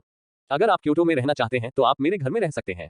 मेरा कमरा हमेशा आपके लिए आरक्षित है। पेई जुआन की आवाज शुरू में तो अच्छी थी, लेकिन अब ये और भी स्नेहपूर्ण हो गई थी, जिससे लोगों के पैर कमजोर पड़ रहे थे। मो शियाओ शियाओ, जो जानबूझकर पीछे की पंक्ति में खड़ी थी और सामान पैक करते समय उनकी बातचीत को सुन रही थी, उसने अपने नंगे हाथों से अपने हाथ में रखे कप को लगभग कुचल दिया। पेई जुआन इतना विनम्र और विचारशील कैसे हो सकता है, दूसरों से इतनी समझदारी से बात कर सकता है और उनकी यात्रा का कार्यक्रम कैसे तय कर सकता है। उसने पहले कभी उसके साथ ऐसा व्यवहार नहीं किया था। पेई जुआन हमेशा अपनी बात रखता था। अगर वह जरा भी अनिच्छा दिखाती तो वह अपना आपा खो देता। मो शियाओ शियाओ को बहुत दैख हुआ। उसे समझ नहीं आ रहा था कि हालात ऐसे क्यों हैं। उसे यू मियाओ से कमतर क्या बनाता है? पेई जुआन इतना पाखंडी क्यों है? दुकान में प्रवेश करने के बाद से उन दोनों को एक साथ चिपके हुए और एक दूसरे का हाथ नहीं छोड़ते हुए देखकर मो शियाओ शियाओ को इतनी जलन हुई कि उसकी आंखें लाल होने वाली थी। वह पछताती थी कि पेई जुआन एक पागल आदमी था जो प्यार को नहीं समझता था, लेकिन अब वह प्यार को समझता है, लेकिन उसके प्यार की वस्तु अब वह नहीं है। हालांकि मो जियाओ जियाओ किसी कारण से उनके पीछे भागी और थोड़ी परेशान थी, यू मियाओ उस पर ध्यान देने के लिए बहुत आलसी थी। मैंने सहजता से कहा, मैं आपके कमरे में ही रुका हूँ, आप कहाँ जा रहे हैं? हालांकि वह पहले भी पेई जुआन के कमरे में रह चुकी थी, लेकिन इस दौरान वह समीक्षा करने में व्यस्त थी और वास्तव में स्कूल में रह रही थी।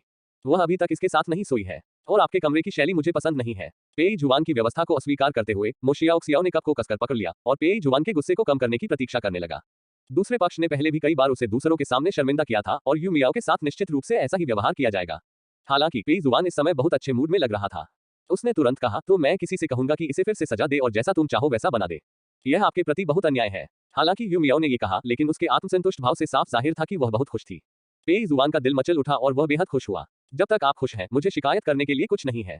ऐसा लग रहा था कि दोनों बहस कर रहे थे, लेकिन वास्तव में वे स्नेह दिखा रहे थे, जिससे मो शियाओ शियाओ नाराज हो गया, जो जांच करने आया था। वह अब और नहीं रुक सकती थी, इसलिए उसने मेज साफ की और जल्दी से चली गई। लेकिन जैसे ही वह रसोई में दाखिल हुई, एक सहकर्मी ने उसे रोक दिया। छोटी लड़की ने आश्चर्य से पूछा, आप अभी वहां थे? क्या आपने सुना कि उन्होंने क्या कहा? मो शियाओ शियाओ ने जब दूसरे पक्ष से यह बात सुनी तो उसे गुस्सा आ गया। उसने अपना हाथ झटकते हुए कहा, तुम यहाँ काम करने आई हो या गपशप करने? अगर बॉस को पता चल गया तो वो तुम्हें नौकरी से निकाल देगा। जिस सहकर्मी को बिना किसी कारण के डांटा गया था, वह इतना क्रोधित हुआ कि उसे लगभग खून की उल्टी हो गई। वो मेहनत क्यों नहीं कर रही होगी? वो तो साफ तौर पर बहुत गंभीर थी, है ना? क्या वो दो बेहद खूबसूरत लोगों को प्यार करते देखकर थोड़ी उत्साहित नहीं थी? वह इतनी गुस्से में थी कि उसने शिकायत करने के लिए किसी को ढूंढ लिया। इस दौरान उसने निजी रंजिश के चलते मो शियाओ शियाओ के बारे में कई कहानियां भी गढ़ी। मुझे लगता है कि वह बस ईर्ष्या कर रही है। तुमने अभी उसके चेहरे पर भाव नहीं देखे। ऐसा लग रहा था जैसे वह उस लड़की को मारकर उसकी जगह लेना चाहती थी।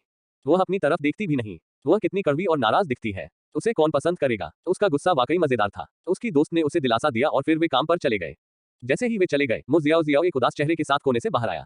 वह वास्तव में ईर्ष्यालु थी, यू मियाओ के अच्छे भाग्य से ईर्ष्या करती थी। ये सब उसका होना चाहिए। अगर वह नहीं जाती तो यू मियाओ को कभी पदोन्नति पाने का मौका नहीं मिलता। वह नाराजगी के साथ खाना देने गया, लेकिन अप्रत्याशित रूप से यू मियाओ से टकरा गया जो बाथरूम जा रही थी। मो शियाओ शियाओ इतनी गुस्से में थी कि वह अपने हाथ में कॉफी लेकर आगे बढ़ी और कॉफी पूरी तरह से यू मियाओ पर गिर गई। सौभाग्य से अब मौसम गर्म है और कॉफी ठंडी है, अन्यथा अगर यह उस पर इस तरह डाली जाती तो यू मियाओ निश्चित रूप से जिंदा ही चमड़ी उधेड़ लेती। अपनी आंखों में ईर्ष्या को छिपाते हुए मो शियाओ शियाओ ने दयनीय रूप से माफी मांगी, मुझे माफ करना, मेरा यह मतलब नहीं था। मेरे प्यारे, तुम एक उदार आदमी हो, तुम मुझे बिल्कुल दोष नहीं दोगे। जैसे ही मो शियाओ शियाओ ने बात की, उसने मेज पर पड़ा कपड़ा निकाला और उसे यू मियाओ के शरीर पर पोंछना चाहती थी, लेकिन उसने उसकी कलाई पकड़ ली और उसका हाथ झटक दिया। यू मियाओ नाजुक और खूबसूरत लग रही थी और उसका स्वभाव भी अच्छा लग रहा था। जब उसने ऐसा किया तो मो शियाओ शियाओ दंग रह गया। उसने धीरे से अपना सिर उठाया और पाया कि सामने वाले के चेहरे की मीठी मुस्कान गायब हो गई थी। वह ठंडे चेहरे और भावशून्य भाव से उसे देख रहा था। मो शियाओ शियाओ का दिल धड़क उठा और वह तुरंत समझ गई कि यू मियाओ का सामान्य रूप एक भेष था। वह बिल्कुल भी अच्छी इंसान नहीं है। उसका शरीर चिपचिपा और घिनौना था। यू मियाओ का चेहरा ठंडा था और वह उपहास करने से खुद को नहीं रोक सकी। उसने अभी अभी स्पष्ट रूप से देखा कि मो जियाओ जियाओ जानबूझकर उससे टकराया था। क्यों? क्या तुम उससे नफरत करते हो या उससे ईर्ष्या करते हो? लेकिन क्या मो शियाओ शियाओ ही पेई जुबान से नफरत नहीं करती थी? पहले तो वो उससे छुटकारा पाने के लिए बहुत बेचैन थी, लेकिन अब वो ऐसे बर्ताव कर रही थी जैसे उसे छोड़ दिया गया हो और वो दुखी हो। आखिर वो क्या करना चाह रही थी? बताओ, तुम जानबूझकर मुझसे टकराकर क्या करना चाहते थे? अतिथि, मैं लापरवाह था। गलती से। क्या तुम नशे में हो? क्या तुम बस वहां आए और मुझ पर पानी छिड़क दिया? यू मियाओ को यकीन नहीं हुआ। तुम तो मानसिक रूप से विक्षिप्त हो, तो क्या तुम्हें लगता है कि बाकी सब भी तुम्हारे जैसे ही विक्षिप्त हैं? क्या आपको निगरानी फुटेज निकालने की आवश्यकता है ताकि हम एक साथ देख सके? उसके कृपालु रवैये ने मो शियाओ शियाओ को पूरी तरह से क्रोधित कर दिया, जो समझ नहीं पाया कि वह इतनी घमंडी क्यों थी। वो साफ तौर पर एक बेशर्म औरत है जो पेई जुबान से चिपकी हुई है। वो सिर्फ थोड़ा सा एहसान पाने के लिए दूसरों को इस तरह नीचा दिखाने की हिम्मत करती है। अगर वह नहीं गई होती तो पेई जुबान ने किसी और की तरफ देखा भी नहीं होता। तुम्हें किस बात पर इतना गर्व है? तुम तो बस पेई जुबान के प्यार पर निर्भर हो। तुम्हें क्या लगता है कि उसका प्यार तुम्हारे लिए कब तक रहेगा? क्या तुम्हें लगता है कि वह सचमुच तुमसे प्यार करता है? आखिरकार ये देखते हुए कि पेई जुबान अभी भी यहाँ था, मो जियाओ जियाओ ने कोई बड़ा हंगामा करने और उसे देखने की हिम्मत नहीं की। इस समय वो यू मियाओ के सामने आई और ऐसी आवाज में बोली जिसे केवल वे दोनों ही सुन सकते थे। वो मुझसे प्यार करता है या नहीं, इससे तुम्हें क्या लेना देना? तुम तो ऐसे बात करती हो जैसे तुम दोनों का अफेयर चल रहा हो। यू मियाओ ने अपनी भौहें थोड़ी नीचे की और सवाल पूछने लगी। ये सुनकर मो शियाओ शियाओ मुस्कुराए। हाँ, वह मुझसे इतना प्यार करता था कि अगर मैं दूसरे पुरुषों से एक शब्द भी कह देती तो वह गुस्सा हो जाता। सचमुच, वह कैसे गुस्सा हो गया? उसने अपनी कंपनी को दिवालिया बना दिया और तब से किसी भी आदमी ने मुझसे संपर्क करने की हिम्मत नहीं की। जैसे ही मो शियाओ शियाओ ने बात की, भावना पहले से पूरी तरह से अलग थी। वह प्रेम जो कभी उसे घुटन देता था, अब उसे याद करके अधिक मधुर लगता था। वह अभी खुशी थी कि उसने यू मियाओ को ठंडे स्वर में कहते सुना, सच में। तब तो उसके पास सचमुच बहुत खाली समय है। वैसे भी अगर मैं ऐसा करती तो वह क्रोधित हो जाता और मुझे जबरदस्ती चूम लेता, फिर मुझसे बार बार विनती करता कि मैं उसे छोड़कर न जाऊं। उसने तुम्हें कभी चूमा नहीं है ना? मो जियाओ xiao #9 अध्याय 9 गुस्सैल बॉस का पारिवारिक डॉक्टर 9। मिस, अगली बार कुछ अच्छा सपना देखना। आपका सपना कितना दयनीय है। मुझे आपसे सचमुच सहानुभूति है। मो शियाओ शियाओ लगभग पागल हो गई थी जब यू मियाओ ने उसे दया की दृष्टि से देखा। नहीं नहीं, मुझे उस पर यकीन नहीं हो रहा। हो सकता है वो बकवास कर रही हो। मैं पेई जुआन को इतने सालों से जानता हूँ। मैं उसे यू मियाओ से कम कैसे जान सकता हूँ जो उसे बस कुछ ही महीनों से जानती है। तुमने कहा कि तुमने उसे चूमा, क्या तुम्हारे पास कोई सबूत है? वह स्पष्ट रूप से रोगाणुओं से डरता है। माइसोफोबिया। यू मियाओ हैरान थी। उसे कैसे पता नहीं चला कि पेई जुआन की समस्या इतनी गंभीर थी। ये देखकर कि यू मियाओ इस बार उसका खंडन नहीं कर सकती, मो शियाओ शियाओ ने उत्साह से कहा, जैसे कि उसे सबूत मिल गया हो कि यू मियाओ झूठ बोल रही थी। ये सही है, वह स्पष्ट रूप से किसी को भी अपने हाथों को छूने नहीं देता है। ये सुनकर यू मियाओ आश्चर्यचकित हो गया, तुमने तो हाथ भी नहीं छुआ। मो जियाओ xiao, क्या आप पढ़ने की समझ ऐसे ही रखते हैं? हालांकि उन्होंने हाथ तो नहीं पकड़े थे। यू मियाओ की दया और सहानुभूति भरी निगाहों को देखकर मो शियाओ शियाओ इतनी क्रोधित हो गई कि उसने खुद को साबित करने के बारे में सोचना ही छोड़ दिया। इसके बजाय उसने यू मियाओ से सबूत मांगा। तुमने कहा कि तुम दोनों ने चुंबन किया, इसका सबूत कहाँ है? यू मियाओ अब पूरी तरह से चिपचिपी हो चुकी थी और अब और रुकना नहीं चाहती थी। वह बस जल्दी से लड़ाई खत्म करना चाहती थी। इसलिए उसने सिर हिलाया और सीधे पेई जुआन को संदेश भेजा। मिलने आना। संदेश पाकर पेई जुआन तुरंत किसी को ढूंढने लगा। जब उसने यू मियाओ को यहाँ देखा तो वह खुशी से दौड़ा। मियाओ मियाओ। उस व्यक्ति के आने से पहले ही उसने खुशी से यू मियाओ का नाम पुकार लिया था। लेकिन जब वह करीब गया और यू मियाओ के गंदे कपड़े देखे तो उसके चेहरे की मुस्कान तुरंत गायब हो गई। क्या चल रहा है? पेई जुआन ने अवचेतन रूप से सोचा कि उसकी प्रेमिका को धमकाया जा रहा है और उसकी अमित्र निगाहें मो शियाओ जियाओ पर घूम गईं। लेकिन उसने अभी एक नजर डाली ही थी कि उसने महसूस किया कि उसकी टाई खींची जा रही है, इसलिए उसकी नजर वापस यू मियाओ पर पड़ी। टाई पर खिंचाव महसूस करते हुए पेई जुआन विनम्रतापूर्वक झुक गया और अगले ही पल उसे चूम लिया गया। पेई जुआन एक पल के लिए स्तब्ध रह गया, फिर उसने तुरंत पहल की, यू मियाओ की कमर को कसकर गले लगाया और चुंबन को गहरा कर दिया। यू मियाओ, जो मूलतः सिर्फ एक साधारण चुंबन देना चाहता था। यू मियाओ ने उस व्यक्ति को दूर धकेलने के लिए संघर्ष किया, सांस लेने के लिए हॉन्ट रही थी, लेकिन पेई जुआन अभी भी उसे एक आरोप लगाने वाले भाव से देख रही थी, जैसे कि वह कोई बदमाश थी जिसे सेक्स करने के बाद फेंक दिया गया था। यू मियाओ की गर्दन में अपना सिर छिपाते हुए पेई जुआन मन ही मन इस जगह से नफरत करने से खुद को नहीं रोक सका। अगर वह घर पर होता तो वह निश्चित रूप से उसे लंबे समय तक चूमने में सक्षम होता। मियाओ मियाओ, चलो घर चलें। पेई जुआन की आवाज शुरू में तो मधुर थी, लेकिन अब प्रबल वासना के साथ मिलकर वह और भी अधिक आकर्षक हो गई। इस बारे में बाद में बात करेंगे, पहले उठो। पेई जुआन के कान उसके फूंकने से सुन्न हो गए थे, इसलिए यू मियाओ ने उसे धक्का दिया और पेई जुआन अनिच्छा से खड़ा हो गया। हालांकि सीधे खड़े होने के बाद भी उसके हाथ यू मियाओ की कमर से कभी नहीं हटे, उसे कसकर पकड़े हुए थे, मानो उसे डर था कि वह अचानक भाग जाएगी। मो जियाओ जियाओ उसकी अधिकारपूर्ण नजर देखकर दंग रह गई। वह हमेशा दावा करती थी कि पेई जुआन का उसके प्रति अधिकार जताने का रवैया पागलपन भरा था, लेकिन उसे वापस लाने और डांटने के लिए लोगों को भेजने के अलावा पेई जुआन ने उसके साथ कभी इतना अंतरंग व्यवहार कब किया था? क्या वह उसे कभी पसंद नहीं करता था? इस एहसास से मो शियाओ शियाओ को चक्कर आ गया और यह अविश्वसनीय था। हालांकि वह बाद में छोड़ना चाहती थी क्योंकि वह पेई जुआन के अत्याचार को बर्दाश्त नहीं कर सकती थी, लेकिन शुरुआती दौर में वह इतने सुंदर और धनी व्यक्ति द्वारा पीछा किए जाने से बहुत खुश थी। लेकिन अब हर बात उसे यही बता रही थी कि उसने गलत समझा था। पेई जुआन उसे कभी पसंद नहीं करता था। ऐसा लगता है कि जब वह किसी को पसंद करता है तो वह एक सामान्य व्यक्ति की तरह अपनी भावनाओं को व्यक्त करता है। ऐसा लग रहा था जैसे वह कह रहा था कि उसने अपने पिछले जीवन में किसी और की जगह ले ली थी, लेकिन इस जीवन में उसने पेई जुआन को परेशान नहीं किया और अंततः पेई जुआन को उस व्यक्ति से मिलने की अनुमति दी जिसे वह पसंद करता था। लेकिन उसका क्या वो उनके प्यार में सिर्फ तोप का चारा है? वह स्पष्ट रूप से भूल चुकी थी कि पेई जुआन ने उसे पिछले जन्म में क्या लाभ पहुंचाए थे। ये वह व्यवहार नहीं था जो किसी तोप के चारे के रूप में मिलता। मो शियाओ शियाओ अभी भी दर्द और आक्रोश में थी और पेई जुआन ने अंततः अपना ध्यान फिर से उसकी ओर लगाया। उसने पहचान लिया कि यह वही व्यक्ति था जो लाइब्रेरी में उसे घूर रहा था। यदि मो शियाओ शियाओ ने कर्मचारी की वर्दी नहीं पहनी होती तो वह सचमुच यही सोचता कि दूसरी पार्टी उसका पीछा करते हुए यहाँ तक आ गई है।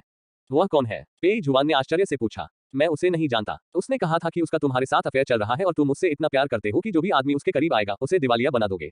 पेई जुआन। मियाओ मियाओ, मेरा उससे कोई लेना देना नहीं है, मैं तो उसे जानता भी नहीं। पेई जुआन का चेहरा हरा हो गया और वह जल्दी से समझाने लगा। यह मो शियाओ शियाओ का एक ऐसा पक्ष था जो उसने पहले कभी नहीं देखा था। यह दृश्य देखकर उसके दिल में तीव्र पीड़ा महसूस हुई। पिछले जन्म में भी कुछ ऐसा ही हुआ था। आखिरकार पेई जुआन सुंदर और अमीर था, इसलिए उस पर भरोसा करने वाली औरतों की कोई कमी नहीं थी।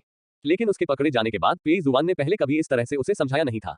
उसने बस उसे रूखेपन से कहा कि वह बहुत ज्यादा सोच रही है। मो शियाओ शियाओ कड़वी मुस्कान के बिना नहीं रह सकी। ये साफ जाहिर था कि वह उससे प्यार करती थी या नहीं, है ना?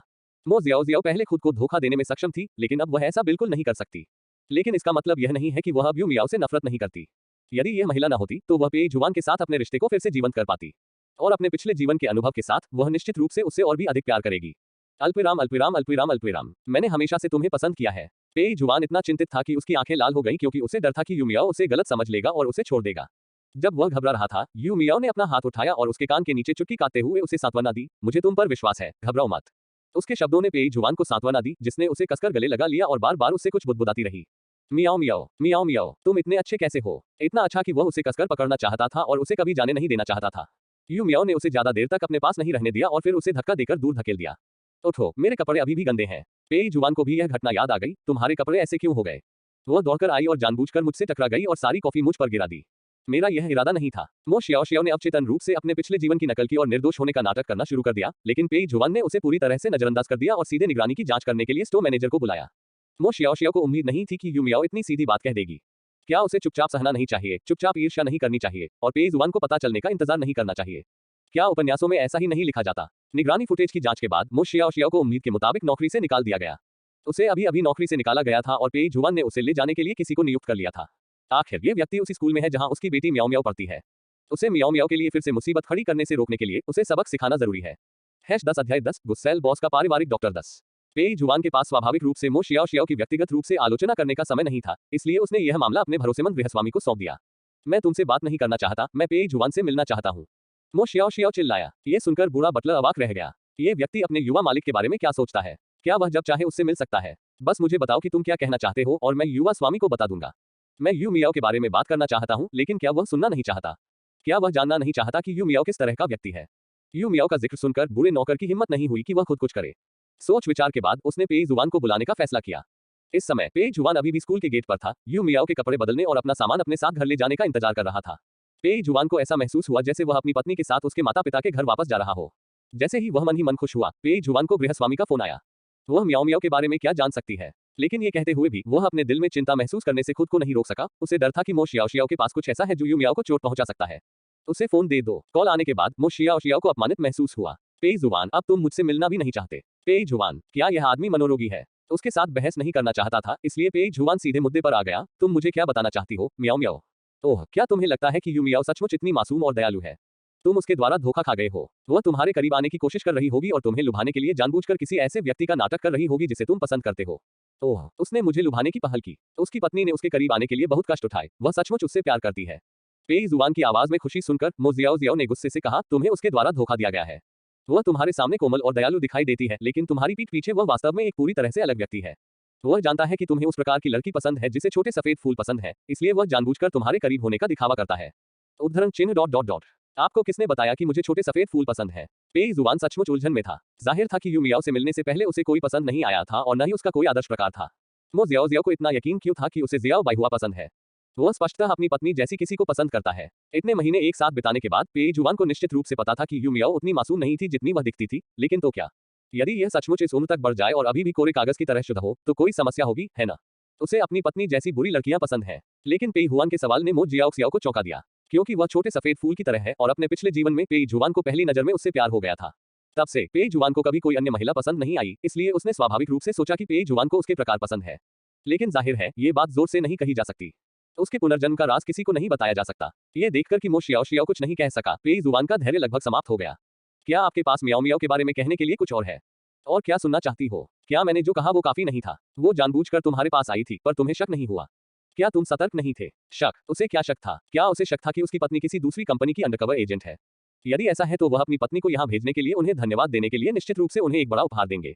ये देखकर कि मो शियाओ शियाओ के पास कहने के लिए कुछ नहीं था, पेई जुआन उसके साथ और अधिक समय बर्बाद नहीं करना चाहता था और उसने सीधे फोन काट दिया। बटलर बाकी के बारे में पूछेगा। गृहस्वामी इस प्रश्न से अचंभित रह गया, क्योंकि गृहस्वामी ने उसे सामाजिक मृत्यु पैकेज की धमकी दी थी। मो शियाओ शियाओ ने अंततः वह सब कुछ बता दिया जो वह बता सकती थी, और उसने पुनर्जन्म को समझाने के लिए सपनों का भी उपयोग किया जिसके बारे में वह बात नहीं कर सकती थी। वह सबसे अधिक इस बारे में बात करती थी कि पेई जुआन उससे कितना प्यार करता है और उसे पाने के लिए वह कुछ भी कर सकता है। ये सुनकर बूढ़ा बटलर अवाक रह गया। ये व्यक्ति अपने युवा स्वामी को क्या समझता है? हालांकि उनके युवा मालिक को कुछ मानसिक समस्याएं हैं, लेकिन वह कोई अपराधी नहीं है। वह ऐसा कैसे कर सकता है? इसके अलावा मिस यू से मिलने से पहले उनके युवा स्वामी स्पष्ट रूप से बहुत ही शुद्ध और निस्वार्थ थे और किसी के प्रति विनम्र नहीं थे। वह एक साधारण कॉलेज छात्रा से पहली नजर में कैसे प्यार कर सकते थे? सबसे महत्वपूर्ण बात यह है कि यह सब सिर्फ उसका बनाया हुआ एक सपना है। मो शियाओ शियाओ वह पहला व्यक्ति है जो एक सपने को वास्तविकता मानता है और यहाँ तक कि उसे वास्तविक व्यक्ति के सामने नृत्य भी करता है। सभी स्वीकारोक्ति और मो शियाओ शियाओ की जानकारी रिकॉर्ड करने के बाद गृहस्वामी ने उन्हें पेई जुआन के पास भेज दिया। पेई जुआन पहले ही विला में लौट आया था और यू मियाओ के साथ बिस्तर पर चादरें बिछा रहा था। पेई जुआन ने इस पर बहुत खेद व्यक्त किया। उसने ये भी सोचा कि यू मियाओ को अपनी खुशबू में लपेटने का एक मौका मिलेगा। अपना सामान पैक कर रही उस खूबसूरत आकृति को देखकर पेई जुआन ने खुद को रोकने की कोशिश की, लेकिन फिर भी वह आगे बढ़ने से खुद को नहीं रोक सका और उसने अस्थायी रूप से अपना हाथ उसकी कमर के चारों ओर डाल दिया। ये देखकर कि उसकी बाहों में मौजूद व्यक्ति ने अस्वीकृति का कोई संकेत नहीं दिखाया, पेई जुआन ने अपने हाथों की ताकत बढ़ा दी और उस व्यक्ति को कसकर गले लगा लिया। अगले ही पल उसकी कमर और पेट पर कोहनी से चोट लग गई। थोड़ा आराम करो, क्या तुम नहीं देख सकते कि मैं सामान पैक कर रहा हूँ? उसके स्वर में फटकार से अधिक अनुग्रह का भाव था। इसलिए पेई जुआन ने न केवल उसे जाने नहीं दिया, बल्कि अपने पूरे शरीर को यू मियाओ पर दबा दिया, अपना सिर उसकी गर्दन में दबा लिया और लालच से उसकी सांस को अवशोषित कर लिया। दूसरे व्यक्ति के होठों को अपनी गर्दन पर घूमते देख यू मियाओ को बहुत खुजली महसूस हुई और वह संघर्ष करने से खुद को नहीं रोक सकी। पेई जुआन, मुझे जाने दो। नहीं, मियाओ मियाओ की खुशबू बहुत अच्छी है। उसकी सांसें धीरे धीरे भारी होती गईं और उसकी भारी सांसें यू मियाओ पर छलकने लगी। यू मियाओ का पूरा शरीर कांप उठा और उसके खूबसूरत गाल पहले से ही लाल हो चुके थे। पेई हुआन, मैं यहाँ हूँ। बाकी शब्द जल्दी ही उनके होठों के बीच से गायब हो गए। अल्पविराम अल्पविराम अल्पविराम अल्पविराम। रात में यू मियाओ के सो जाने के बाद ही पेई जुआन को मो शियाओ के मामलों से निपटने का समय मिला। सब कुछ देखने के बाद पेई जुआन अवाक रह गया। उसे जाने दो, बस उसे सावधान रहने और मियाओ मियाओ को चोट पहुंचाने वाला कुछ न करने के लिए कहो। वह कानून का पालन करने वाला नागरिक है और हत्या या आगजनी जैसा कोई काम नहीं करेगा। बेशक पेई जुआन ने मो शियाओ को इतनी आसानी से जाने दिया क्योंकि उसके पास एक जुआरी पिता, एक मतलबी माँ, एक आश्रित भाई और एक जिगोलो प्रेमी था। मो शियाओ के लिए इन लोगों से छुटकारा पाना आसान नहीं है। बस उसे अकेले खेलने दो। सब कुछ खत्म करने के बाद पेई जुआन मुड़ा और यू मियाओ के कमरे में वापस चला गया। हालांकि वह अभी यहाँ आई थी, कमरा पहले से ही उसकी खुशबू से भर गया था। पेई जुआन बेहद खुश था। बिस्तर पर लेटते ही उसने यू मियाओ को अपनी बाहों में भर लिया। वह अभी कुछ दूर चला गया था, जिसके कारण वह बहुत थक गई थी। लेकिन उस समय के माहौल में और यू मियाओ पूरी तरह से रक्षाहीन और मनमोहक लग रही थी, वह कैसे विरोध कर सकता था। यू मियाओ के शरीर को कसकर पकड़े हुए पेई जुआन की गहरी आंखें पागलपन भरी भावना से भरी हुई थी। चूंकि उसने उसके साथ ऐसा किया था, इसलिए वह यू मियाओ को कभी भी जाने की अनुमति नहीं देगा। यू मियाओ हमेशा उसका रहेगा। 11 अध्याय 11 गुस्सैल बॉस का पारिवारिक डॉक्टर 11। क्या तुम्हारी नौकरी चली गई? तुम इतने बेकार कैसे हो सकते हो कि इतना छोटा सा काम भी नहीं कर सकते? मैं पूरे दिन गायब रहा हूं और अगर उसने चिंता का एक शब्द भी नहीं कहा तो कोई बात नहीं, लेकिन उसकी सबसे बड़ी चिंता तो वास्तव में उसका काम है। मो जियाओ पहले से ही दुखी महसूस कर रही थी और अब जब जू निंग ने उसे इस तरह से अनदेखा किया तो तुरंत आंसू बहने लगे। जू निंग के मन में उसके प्रति शुरू से ही कोई ईमानदारी नहीं थी और उसे रोते हुए देखकर वह और भी अधिक परेशान हो गया। रो रो रो, तुम तो बस रोते ही रहते हो। क्या रोने से समस्या हल हो जाएगी? चूंकि तुमने अपनी नौकरी खो दी है तो जाओ और दूसरी नौकरी ढूंढो। रोने का क्या मतलब है? मैं काम की वजह से नहीं रो रही हूँ। मो जियाओ इतनी दुखी थी कि वह फटने वाली थी। मैं पूरी रात वापस नहीं आया, क्या तुम्हें मेरी जरा भी परवाह नहीं है? जू निंग ने अपने होठों को मोड़ा और लापरवाही से कहा, क्या अब तुम ठीक नहीं हो? ठीक है, तुम बहुत नखरे कर चुकी हो है ना? तुम्हें तुरंत कोई नौकरी ढूंढ लेनी चाहिए। बिना नौकरी के हम खाना कैसे खाएंगे? मैं नहीं जाना चाहता। इतने वर्षों तक विलासिता का जीवन जीने के बाद मो शियाओ अब कोई कठिनाई सहन नहीं कर सकता था। इस दौरान उसे लगा कि उसके साथ बहुत अन्याय हुआ है और अब वह कुछ भी करने को तैयार नहीं है। ये देखकर कि वह जाने को तैयार नहीं है, जू निंग अवाक रह गई। अगर तुम नहीं जाओगी तो हम क्या खाएंगे? या फिर आपको लगता है कि पैसा आसमान से गिरेगा? मो जियाओ ने जू निंग को गुस्से से देखा और अंततः महसूस किया कि जू निंग पेई जुआन की आधी उंगली जितनी भी अच्छी नहीं थी। अपने पिछले जीवन में जब वह पेई जुआन का अनुसरण करती थी तो उसे जीविका चलाने के बारे में इतनी चिंता क्यों करनी पड़ती थी? क्या कभी ऐसा समय आया जब कोई उसके लिए वह सब कुछ लेकर आया जो वह चाहती थी? लेकिन जू निंग का अनुसरण करने के बारे में क्या? मुझे वास्तव में उसका समर्थन करने के लिए काम करना होगा। क्या उसने सचमुच ऐसे व्यक्ति के लिए पेई जुआन को छोड़ दिया था? अगर तुम्हारे पास पैसे नहीं हैं, तो अपने माता पिता के पास जाओ और अपनी गलती स्वीकार करो और सुलह कर लो। तुम अपना पैसा खर्च करके मुझे क्यों नहीं निचोड़ते? ऐसा इसलिए क्योंकि उसके माता पिता बहुत पहले मर गए थे। यदि उसके माता पिता सचमुच धनी होते तो उसे उन धनी महिलाओं को खुश करने की क्या आवश्यकता थी? जू निंग ने अपनी आंखें घुमाई। वह पहले से ही बहुत नाराज था। मूल रूप से उसने सोचा था कि मो शियाओ सुंदर, सुशिक्षित और मूर्ख है और शायद वह भविष्य में उससे शादी कर सकता है ताकि वह बच्चों को जन्म दे और उसकी देखभाल कर सके। किसने सोचा होगा कि यह औरत इतनी गुस्सैल और आलसी है? भविष्य में कौन किसकी सेवा करेगा, कहना मुश्किल है। मैंने तुम्हें पहले ही बता दिया है कि मेरे अपने कारण है। अगर तुम मुझे समझ नहीं सकते तो हमारे साथ रहने का क्या मतलब है? यहाँ से चले जाओ। बस इसी तरह मो जियाओ को बाहर निकाल दिया गया। मो शियाओ को बहुत दैख हुआ। वह सड़क पर बैठकर बहुत देर तक रोती रही, लेकिन कोई उसे दिलासा देने नहीं आया। सौभाग्यवश जब उसे नौकरी से निकाला गया तो उसे वेतन मिल गया था, इसलिए उसके पास होटल ढूंढने के लिए पर्याप्त धन था। वह अभी बैठी ही थी कि उसे अपनी माँ का फोन आया। जियाओ, तुमने इस महीने का रहने का खर्च घर क्यों नहीं भेजा? मो शियाओ मूल रूप से अपनी माँ से शिकायत करना चाहती थी, लेकिन दूसरे पक्ष ने वास्तव में उससे तुरंत पैसे मांगे। पैसा पैसा पैसा, क्या ये सब लोग पैसे के पीछे पागल हैं? इससे उत्तेजित होकर मो शियाओ की भावनाएं, जो अंततः शांत हो गई थी, फिर से फूट पड़ी। पैसा पैसा पैसा, आपको बस इसी की परवाह है। मैं आपकी बेटी हूँ, कोई बैंक नहीं। मेरे पास इतना पैसा कहाँ से आएगा? हर बार जब तुम फोन करते हो पैसे मांगते हो। तुम मेरे माता पिता नहीं हो, तुम बस पिशाचों का एक झुंड हो। मैं कितना दुर्भाग्यशाली हूँ कि आपके परिवार में जन्म लिया। वह हमेशा से ही अच्छा व्यवहार करती रही है और उसके अचानक गुस्से से उसकी माँ भी डर गई थी। जब उसे होश आया और उसने गाली देनी चाही तो उसने पाया कि न केवल कॉल काट दी गई थी, बल्कि ब्लॉक भी कर दी गई थी। यह शापित लड़की, इससे कोई फर्क नहीं पड़ा कि उसे ब्लॉक कर दिया गया था, क्योंकि उसके पिता और भाई, जिन्होंने लंबे समय से मो शियाओ से संपर्क नहीं किया था, ने फोन करके उसे डांटा। बेशक डांटने के बाद भी वह पैसा चाहता है। उसने उसे ये भी धमकी दी कि यदि उसने उसे पैसे नहीं दिए तो उसे कभी भी घर नहीं जाने दिया जाएगा। पिछले जन्म में घर एक सौम्य आश्रय था। जब भी मो शियाओ शियाओ के साथ अन्याय होता, लौटने पर उसके साथ सम्राट जैसा व्यवहार किया जाता। उनके परिवार में हर कोई उसे बहुत प्यार करता था और समझाता था। मो शियाओ शियाओ को समझ नहीं आ रहा था कि इस जन्म में उनके परिवार में हर कोई ऐसा क्यों हो गया। मो शियाओ शियाओ शिकायत से लगभग मर ही गया। तुम्हें मेरी बिल्कुल भी परवाह नहीं है, तुम्हें सिर्फ पैसों की परवाह है। क्या पैसा मुझसे ज्यादा जरूरी है? जब उसकी मां ने स्पीकरफोन के माध्यम से उसकी बातें सुनी तो वह तुरंत उत्साहित हो गई। तुम बेवकूफ लड़की हो, तुम अभी भी पैसे से प्रतिस्पर्धा करना चाहती हो। क्या तुम्हें याद है तुमने पहले क्या कहा था? तुमने कहा था कि जब तक तुम कॉलेज जा सकोगी तुम हमें चुकाने के लिए बहुत सारा पैसा कमा लोगी। लेकिन अब क्या होगा? आप तो कोई पैसा भी नहीं कमा सकते, इसलिए लगता है कि कॉलेज जाना व्यर्थ है। मुझे लगता है कि तुम्हें पढ़ाई छोड़कर वापस आकर शादी कर लेनी चाहिए। तुम्हारी मौसी ने तुम्हारे लिए कोई ढूंढ लिया है। वह 35 साल का है, तलाकशुदा है, उसका एक बच्चा है और उसकी नौकरी पक्की है। वह तुम्हारे लिए बिल्कुल सही है। जब मो शियाओ शियाओ ने अपनी मां को ये कहते सुना तो गुस्से में उसे लगभग खून की उल्टी आ गई। वो क्या कह रही है? 35 साल की उम्र में तलाकशुदा और बच्चे की परवरिश। वह पेई जुआन जैसे व्यक्ति को भी नीची नजर से नहीं देखती और उसकी मां वास्तव में उसे इस तरह के व्यक्ति से मिलवाना चाहती है। गुस्से में फोन रखने के बाद मो शियाओ शियाओ रजाई में सिमट गई और फिर से रोने लगी। उसे समझ नहीं आ रहा था कि सब कुछ ऐसा क्यों हो गया। वह तो बस प्यार पाना चाहती थी। पेई जुआन उससे प्यार नहीं करती थी, इसलिए वह किसी ऐसे व्यक्ति को ढूंढना चाहती थी जो उससे सच्चा प्यार करता हो। लेकिन पेई जुआन को छोड़ने के बाद ही मो शियाओ शियाओ को एहसास हुआ कि बाहरी दुनिया उसकी कल्पना से कहीं अधिक क्रूर थी। उसने शुरू में सोचा था कि पेई जुआन एक धन लोलुप व्यक्ति है जो केवल धन से ही समस्याओं का समाधान कर सकता है। लेकिन जब उसने उसे छोड़ा तो उसे पता चला कि बाहर के लोगों को पैसे से उससे कहीं अधिक प्रेम था। यदि वह इसे फिर से कर सकती तो इस बार वह निश्चित रूप से पेई जुआन को फिर से नाराज नहीं करेगी, वह आज्ञाकारी रूप से उसके साथ रहेगी। चूंकि यू मियाओ, जो पेई जुआन को केवल कुछ महीनों से जानती थी, उसके दिल को छूने में सक्षम थी, इसलिए ऐसा न करने का कोई कारण नहीं था। वह और पेई जुआन दशकों से एक दूसरे से प्यार करते हैं। बाहर बादल छाए हुए थे, गरज और बिजली चमक रही थी और स्पष्टतः बारिश होने वाली थी। मो शियाओ शियाओ को अचानक याद आया कि हर बार जब इस तरह का तूफान आता था तो विला का माहौल बहुत स्थिर हो जाता था और वह कई दिनों तक पेई जुआन को नहीं देख पाती थी। कहाँ गया? अचानक दरवाजे पर दस्तक हुई और यू मियाओ, जो बिस्तर पर लेटी हुई उपन्यास पढ़ रही थी, चौंक गई। जब वह बिस्तर से उठी और दरवाजा खोला तो उसने पेई जुआन को देखा, जो बारिश में भीग गया था और बहुत दयनीय लग रहा था। इससे पहले कि यू मियाओ कुछ बोल पाती, पेई जुआन कुछ कदम आगे बढ़ा और उसे कसकर गले लगा लिया। यह महसूस करते हुए कि उसे पकड़ने वाला व्यक्ति कांप रहा था। हालांकि यू मियाओ को समझ नहीं आया कि क्यों, फिर भी उसने उसे आराम देने के लिए कसकर गले लगा लिया। वे दोनों इस स्थिति में एक दूसरे को बहुत देर तक गले लगाए रहे, इतनी देर तक कि यू मियाओ की पीठ थपथपाने से उसकी बाहें दुखने लगी और उसके बाद ही उसे महसूस हुआ कि पेई जुआन का मूड धीरे धीरे सुधर रहा है। लेकिन तभी खिड़की के बाहर बिजली की एक चमक सी चमकी। पेई जुआन का शरीर अकड़ गया और उसने यू मियाओ को फिर से कसकर गले लगा लिया। यू मियाओ को केवल उसके द्वारा पकड़े जाने से कमर में दर्द महसूस हुआ, लेकिन अब स्पष्ट रूप से इस मामले की परवाह करने का समय नहीं था। क्या आप बिजली से डरते हैं? काफी देर बाद यू मियाओ ने पेई जुआन की कोमल प्रतिक्रिया सुनी, जिसमें कुछ आंसू भी थे। मेरे पिताजी की ऐसे ही मौसम में कार दुर्घटना हो गई थी। ये सब मेरी वजह से है। अगर मैंने उस पर अपना जन्मदिन मेरे साथ मनाने के लिए वापस आने का आग्रह न किया होता तो वह मरता नहीं। वे सब कहते थे मुझे ही मरना चाहिए। #12 अध्याय 12 गुस्सैल बॉस का पारिवारिक डॉक्टर 12। उपन्यास में दुखद पुरुष नायक के रूप में पेई जुआन की जीवन कहानी स्वाभाविक रूप से मार्मिक है। यद्यपि उनके माता पिता दोनों ही प्रतिष्ठित परिवारों से थे, फिर भी वे एक साथ किसी तयशुदा विवाह के कारण नहीं, बल्कि सच्चे प्रेम के कारण थे। वास्तव में वे एक दूसरे को अपने बेटे पेई जुआन से भी कहीं अधिक प्यार करते थे। इसलिए अपने पति की मृत्यु के बाद मिस लिन ने अपना सारा गुस्सा 6 साल के बच्चे पेई जुआन पर निकाला। हालांकि बाद में दुर्घटना का कारण ये पता चला कि प्रतिद्वंद्वी कंपनी ने जानबूझकर ब्रेक को क्षतिग्रस्त कर दिया था, जिसके कारण दुर्घटना हुई। लेकिन मिस लिन अभी भी पेई जुआन से बहुत नफरत करती थी, ये सोचकर कि उसी ने उसके जैविक पिता को मारा था। दादाजी पेई और दादी पेई भी उस समय अपने उत्कृष्ट बेटे की मृत्यु से बहुत दुखी थे, इसलिए उन्होंने पेई जुआन पर ज्यादा ध्यान नहीं दिया। उन्होंने कभी सोचा भी नहीं था कि उनकी बहू, जो हमेशा सौम्य और दयालु रहती थी, अपने बेटे के साथ ऐसा व्यवहार करेगी। जब तक उन्हें पता चला कि कुछ गड़बड़ है, तब तक पेई जुआन भूख से इतना मर चुका था कि उसकी हालत हड्डियों के एक थैले के अलावा कुछ नहीं रह गई थी और उसे गंभीर मानसिक समस्याएं भी हो गई थी। जन्मदिन और तूफान हर साल विशेष रूप से बुरे होते हैं। यू मियाओ को ये सब पता था, लेकिन वह अपनी वर्तमान पहचान से अनजान थी। यदि वह उसे खुश करना चाहती थी तो यू मियाओ को उसे पहले ये बताने के लिए मनाना पड़ा कि क्या हुआ था।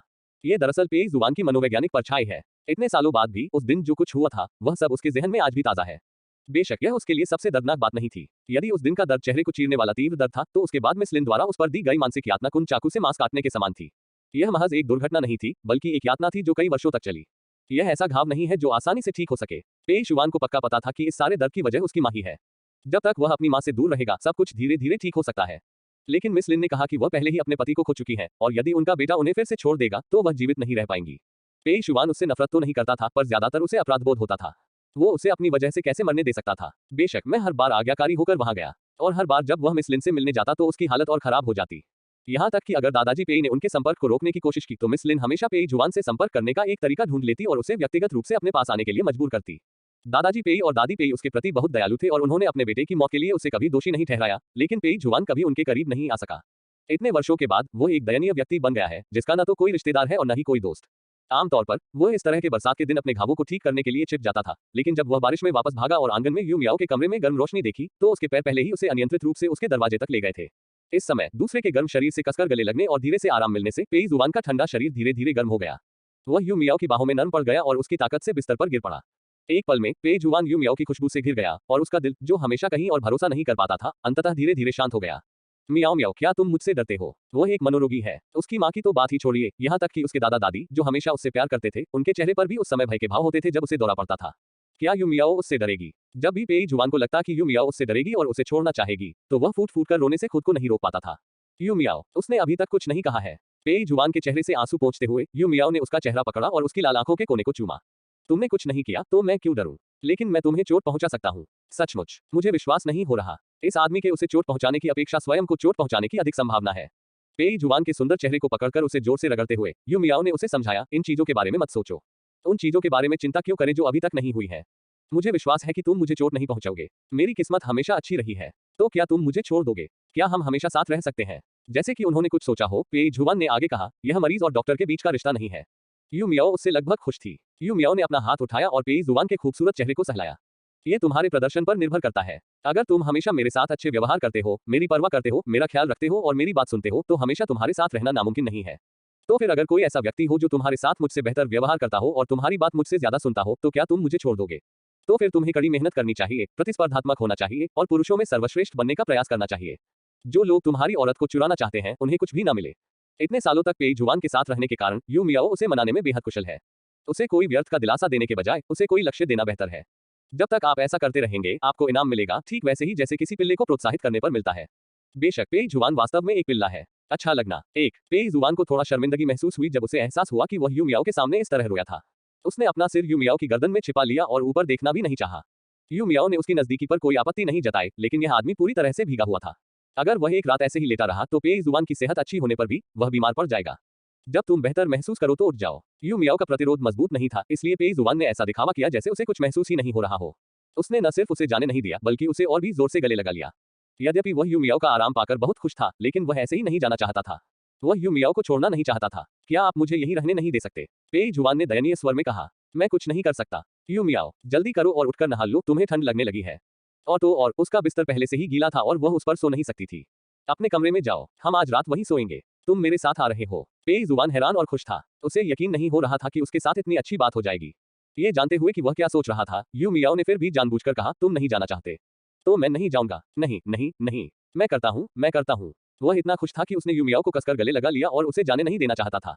मियाओ मियाओ मियाओ मियाओ, तुम बहुत अच्छी हो। तुम इतनी अच्छी कैसे हो सकती हो? वह सचमुच उसे बहुत पसंद करता है। मियाओ मियाओ, मुझे एक चुंबन चाहिए। पेई शियाओगो ने उत्सुकता से यू मियाओ को देखा। उसका चेहरा प्रत्याशा से भरा हुआ था।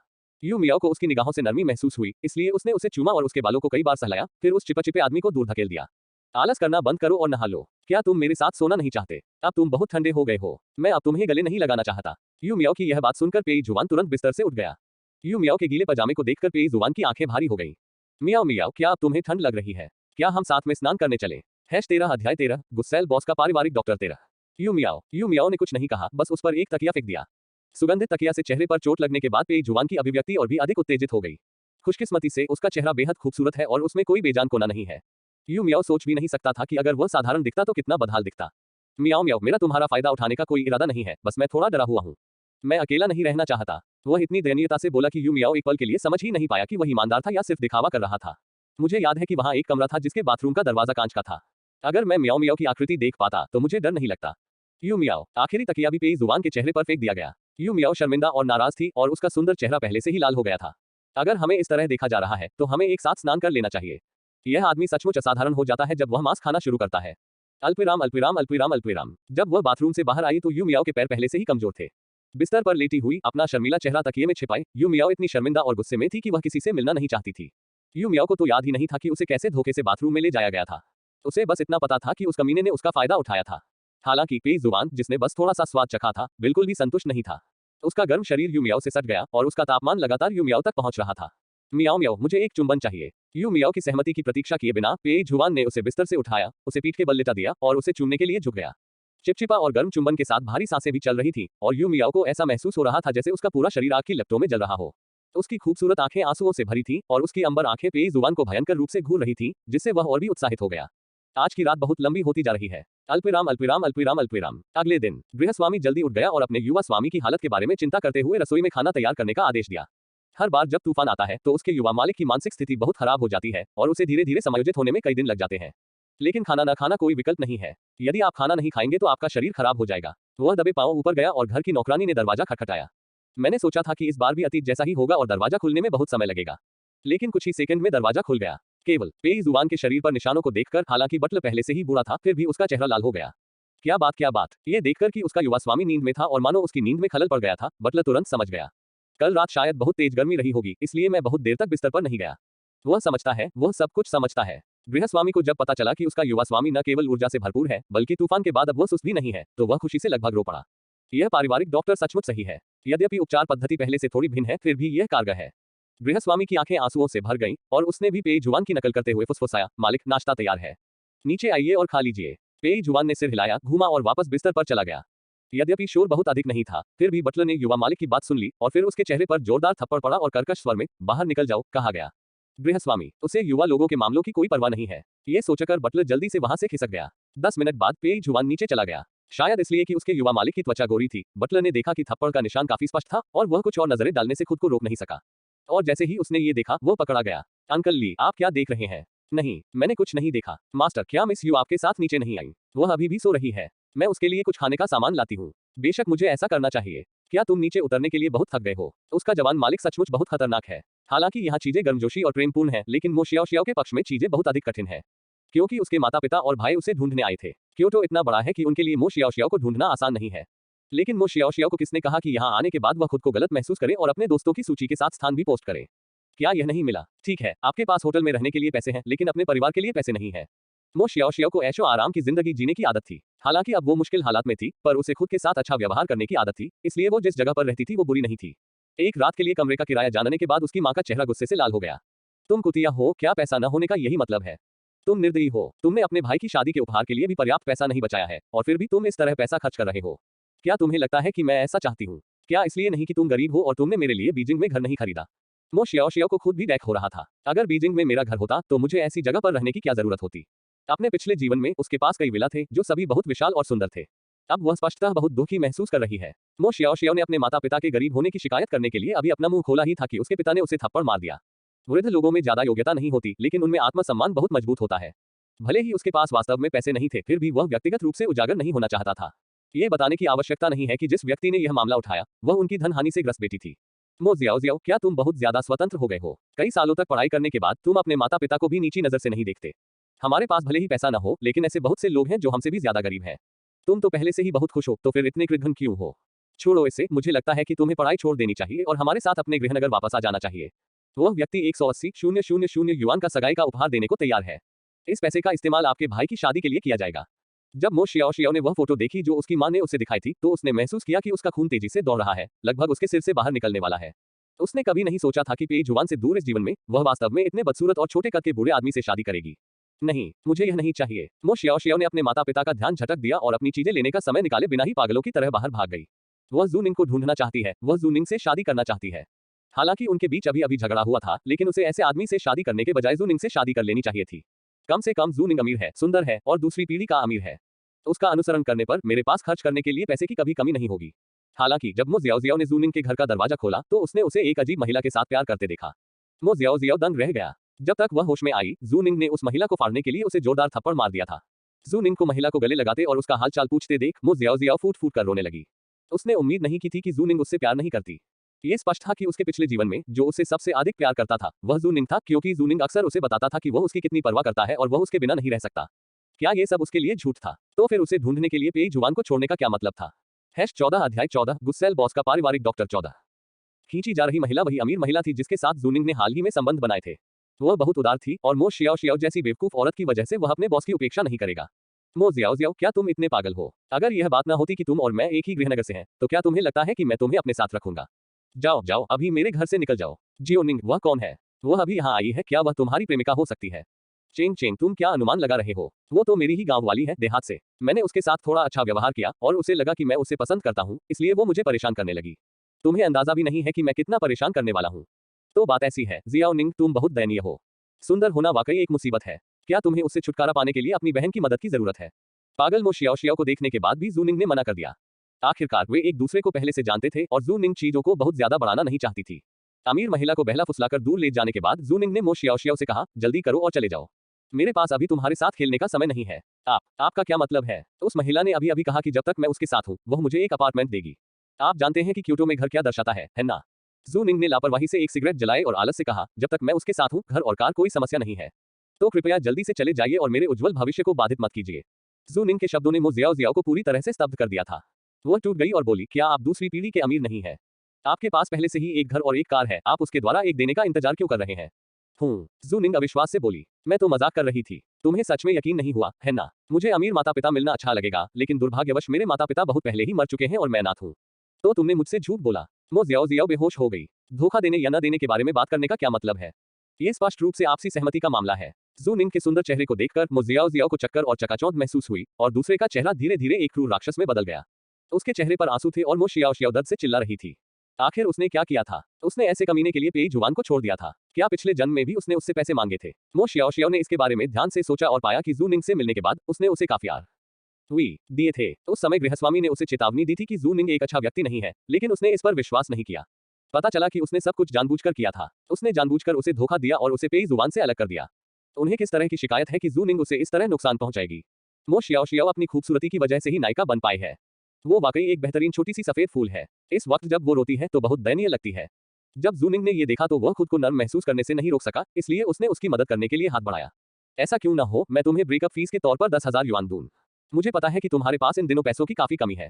जब मो शियाओ ने उसे पैसे का जिक्र करते सुना तो वह क्रोधित हो गई। उसने अपने पिछले जीवन में जूनिंग को बहुत सी चीजें दी थी, लेकिन वह उसे केवल 10,000 युआन देने को तैयार था। और अगर उसने उसे नुकसान नहीं पहुंचाया होता और जानबूझकर उसे धोखा नहीं दिया होता तो वह अब इतनी मुसीबत में कैसे पड़ सकती थी? ये सब जूनिंग की गलती है। इसलिए जब जूनिंग ने मो जियाओ की कलाई पकड़ी और उसे उठाने में मदद करना चाहा, तो एक फल चाकू सीधे उसकी थोड़ी से एक कोण पर कट गया, जिससे उसका पूरा चेहरा खरोंच गया। जूनिंग कुछ देर के लिए स्तब्ध रह गया। उसके बाद उसके चेहरे पर दर्द देखकर उसकी नींद खुल गई। उसका सिर घूम रहा था और वह ये सोच भी नहीं पा रहा था कि अब उसका चेहरा कैसा दिखेगा। मैं पागल हूँ। मो जियाओ तुम कुतिया हो। फलों का चाकू उसके हाथ से छीनने के बाद जूनिंग ने मो शियाओ के बाल पकड़े और उसे कुर्सी से बांध दिया। तभी उसे आईने में देखने का समय मिला। जब जूनिंग ने ये तस्वीर देखी तो उसे लगा जैसे आसमान गिर पड़ा हो। उसका चेहरा खराब हो गया था। भले ही वह बाद में प्लास्टिक सर्जरी करवा ले, लेकिन क्या प्लास्टिक सर्जरी वाला चेहरा उसके प्राकृतिक सुंदर चेहरे की तुलना में हो सकता है? जूनिंग को चक्कर आने लगा जब उसने उस धन के बारे में सोचा जो उसकी पहुंच में था, लेकिन उसकी आंखों के सामने उड़ गया। अब वह चाहता है कि वह मो शियाओ का गला घोंटकर हत्या कर दे। लेकिन जूनिंग जेल नहीं जाना चाहता था, न ही वह चाहता था कि मो शियाओ इतनी आसानी से मर जाए। मो शियाओ एक ऐसी इंसान थी जो अपना मुंह बंद रखती थी। हालांकि वे दोनों थोड़े ही समय से साथ थे, जूनिंग को पहले से ही पता था कि उसके पास बहुत अच्छे परिवार के सदस्य हैं। अब उनके लिए मो शियाओ को वापस लेने का सही समय है। आइए देखें कि क्या वह अपने गृहनगर लौटने के बाद भी उतनी ही स्वतंत्रता से रह पाती है जितनी अब रहती है। मो शियाओ के शरीर को काफी देर तक खोजने के बाद भी उसका फोन नहीं मिला तो जूनिंग ने पूछा, तुम्हारा फोन कहाँ है? होटल में। मो जियाओ वास्तव में इस समय थोड़ा डरा हुआ था। उसने बस आवेग में आकर काम किया और आवेग के बाद वह घबराने लगी। वह जेल नहीं जाना चाहती। मो जियाओ रोते हुए माफी मांगने लगी। जूनिंग उसकी रोने की आवाज सुनकर अधीर हो गई और उसने उससे सीधे पूछा कि वह अपना सेल फोन क्यों नहीं लाई। मेरे माता पिता मुझे ढूंढते हुए आए और मैं भाग निकला। ओह, ये तो बड़ा संयोग है। जूनिंग ने सीधे मो जियाओ के सेल फोन पर कॉल किया, उन्हें बताया कि मो जियाओ वहां है। उसे बाहर निकाला और जल्दी से अस्पताल चली गई। उस कुतिया को वापस जाकर उस बूढ़े से शादी करके बच्चे पैदा करने दो। उसे जल्दी से उसका मुंह देखना है। मो शियाओ के पैर बंधे होने के कारण उसके पास प्रतिरोध करने की कोई क्षमता नहीं थी और उसे वापस उसके गृहनगर ले जाया गया। उसके माता पिता ने उसे उस आदमी के घर भेज दिया क्योंकि उन्हें डर था कि वह भाग जाएगी, जिससे रिश्ता खत्म हो जाएगा। हालांकि मो शियाओ अपने पिछले जीवन में पहले से ही काफी बूढ़ी थी। उसने अपने पिछले जीवन या इस जीवन में कभी किसी के साथ यौन संबंध नहीं बनाए थे। ऐसा नहीं है कि उसने पहले पेई जुबान की प्रशंसा नहीं की थी, लेकिन पेई जुबान उसे छूने के लिए बिल्कुल भी तैयार नहीं था। अपने पुनर्जन्म की शुरुआत में उसने अपने पिछले जीवन की तुलना में बेहतर जीवन जीने और एक ऐसे व्यक्ति को खोजने की कसम खाई जो पेई जुबान से बेहतर था और उसे पेई जुबान से भी अधिक प्यार करता था। लेकिन अब उस मोटे सुअर को अपने ऊपर दबाव डालते देख मो शियाओ की इच्छा थी कि वह अपना सिर मारकर मर जाए।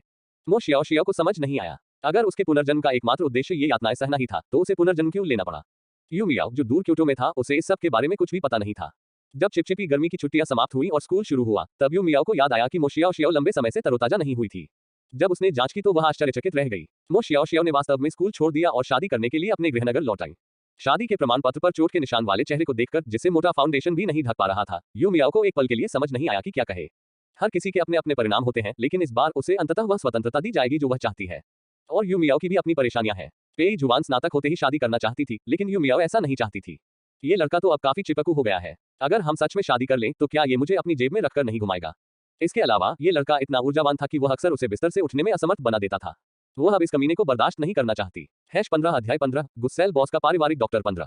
विवाह से इनकार के कारण बिस्तर से बाहर निकलने में असमर्थ होने के कारण यू मियाओ भाग गई, जबकि पेई जुवान काम पर था। उसने उसकी कमर पकड़ ली।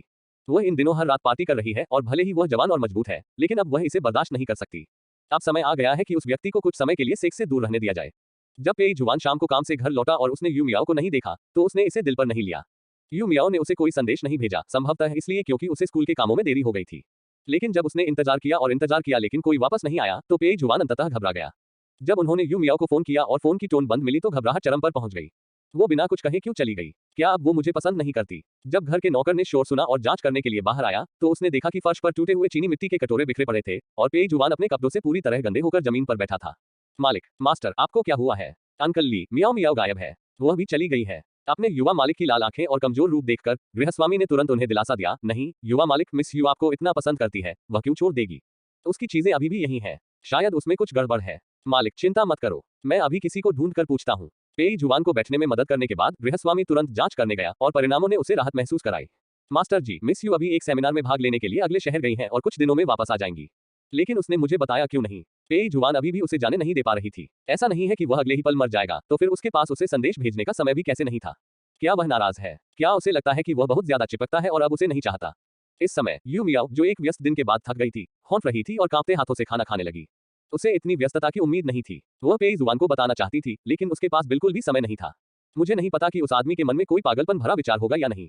यू मियाओ उसके चरित्र को जानती थी और यद्यपि वह उसे कुछ दिनों के लिए अकेला छोड़ना चाहती थी, लेकिन उसका इरादा उसे असहज महसूस कराने या असामान्य बनाने का नहीं था। लेकिन जब उसने अपना सेल फोन निकाला तो पाया कि वह बंद था। उसे रिचार्ज करने का भी समय नहीं मिला था कि उसके प्रशिक्षक ने उसे पुनः बुला लिया। जब तक सब कुछ खत्म हुआ तब तक 2 दिन बीत चुके थे।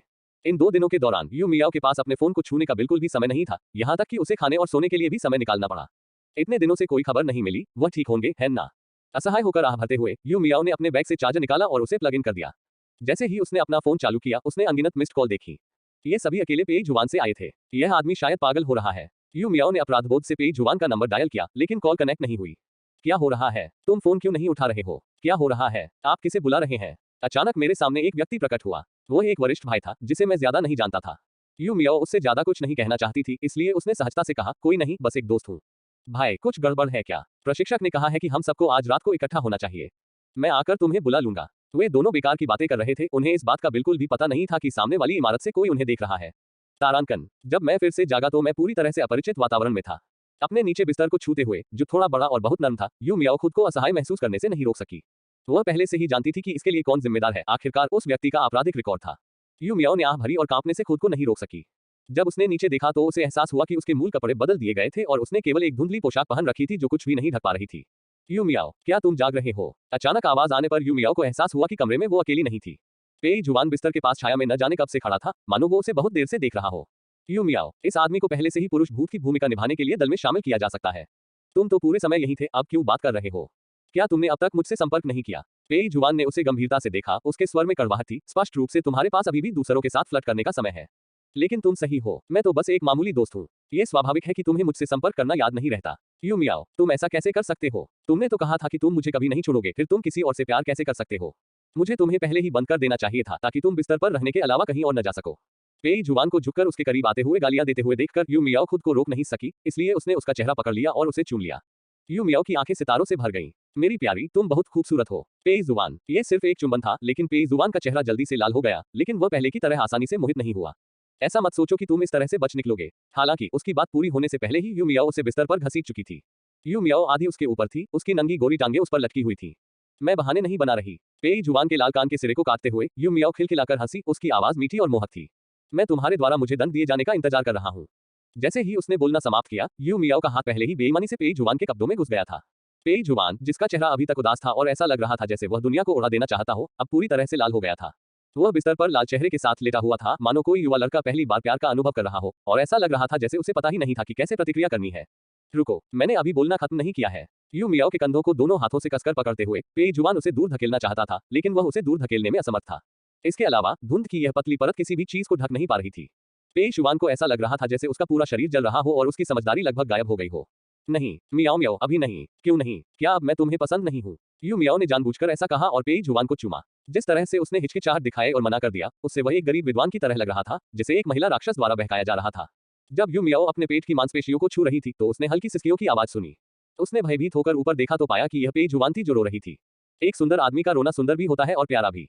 यू मियाओ की वासना धीरे धीरे बढ़ती गई, लेकिन उसने फिर भी खुद को रोक लिया। तुम्हारे साथ क्या गलत है? पेई जुवान को गुस्सा आया जब उसने यू मियाओ को ये पूछते सुना। लेकिन वह बहुत निराशाजनक है। हालांकि वह जानता है कि यू मियाओ एक बुरी औरत है, फिर भी वह उसे दिल से पसंद करता है। जाहिर है तुम मुझे पसंद नहीं करते, तो फिर तुम मेरे साथ क्यों सो रहे हो? मेरे साथ? क्या तुम्हें लगता है कि तुम किसी के साथ भी सो सकते हो?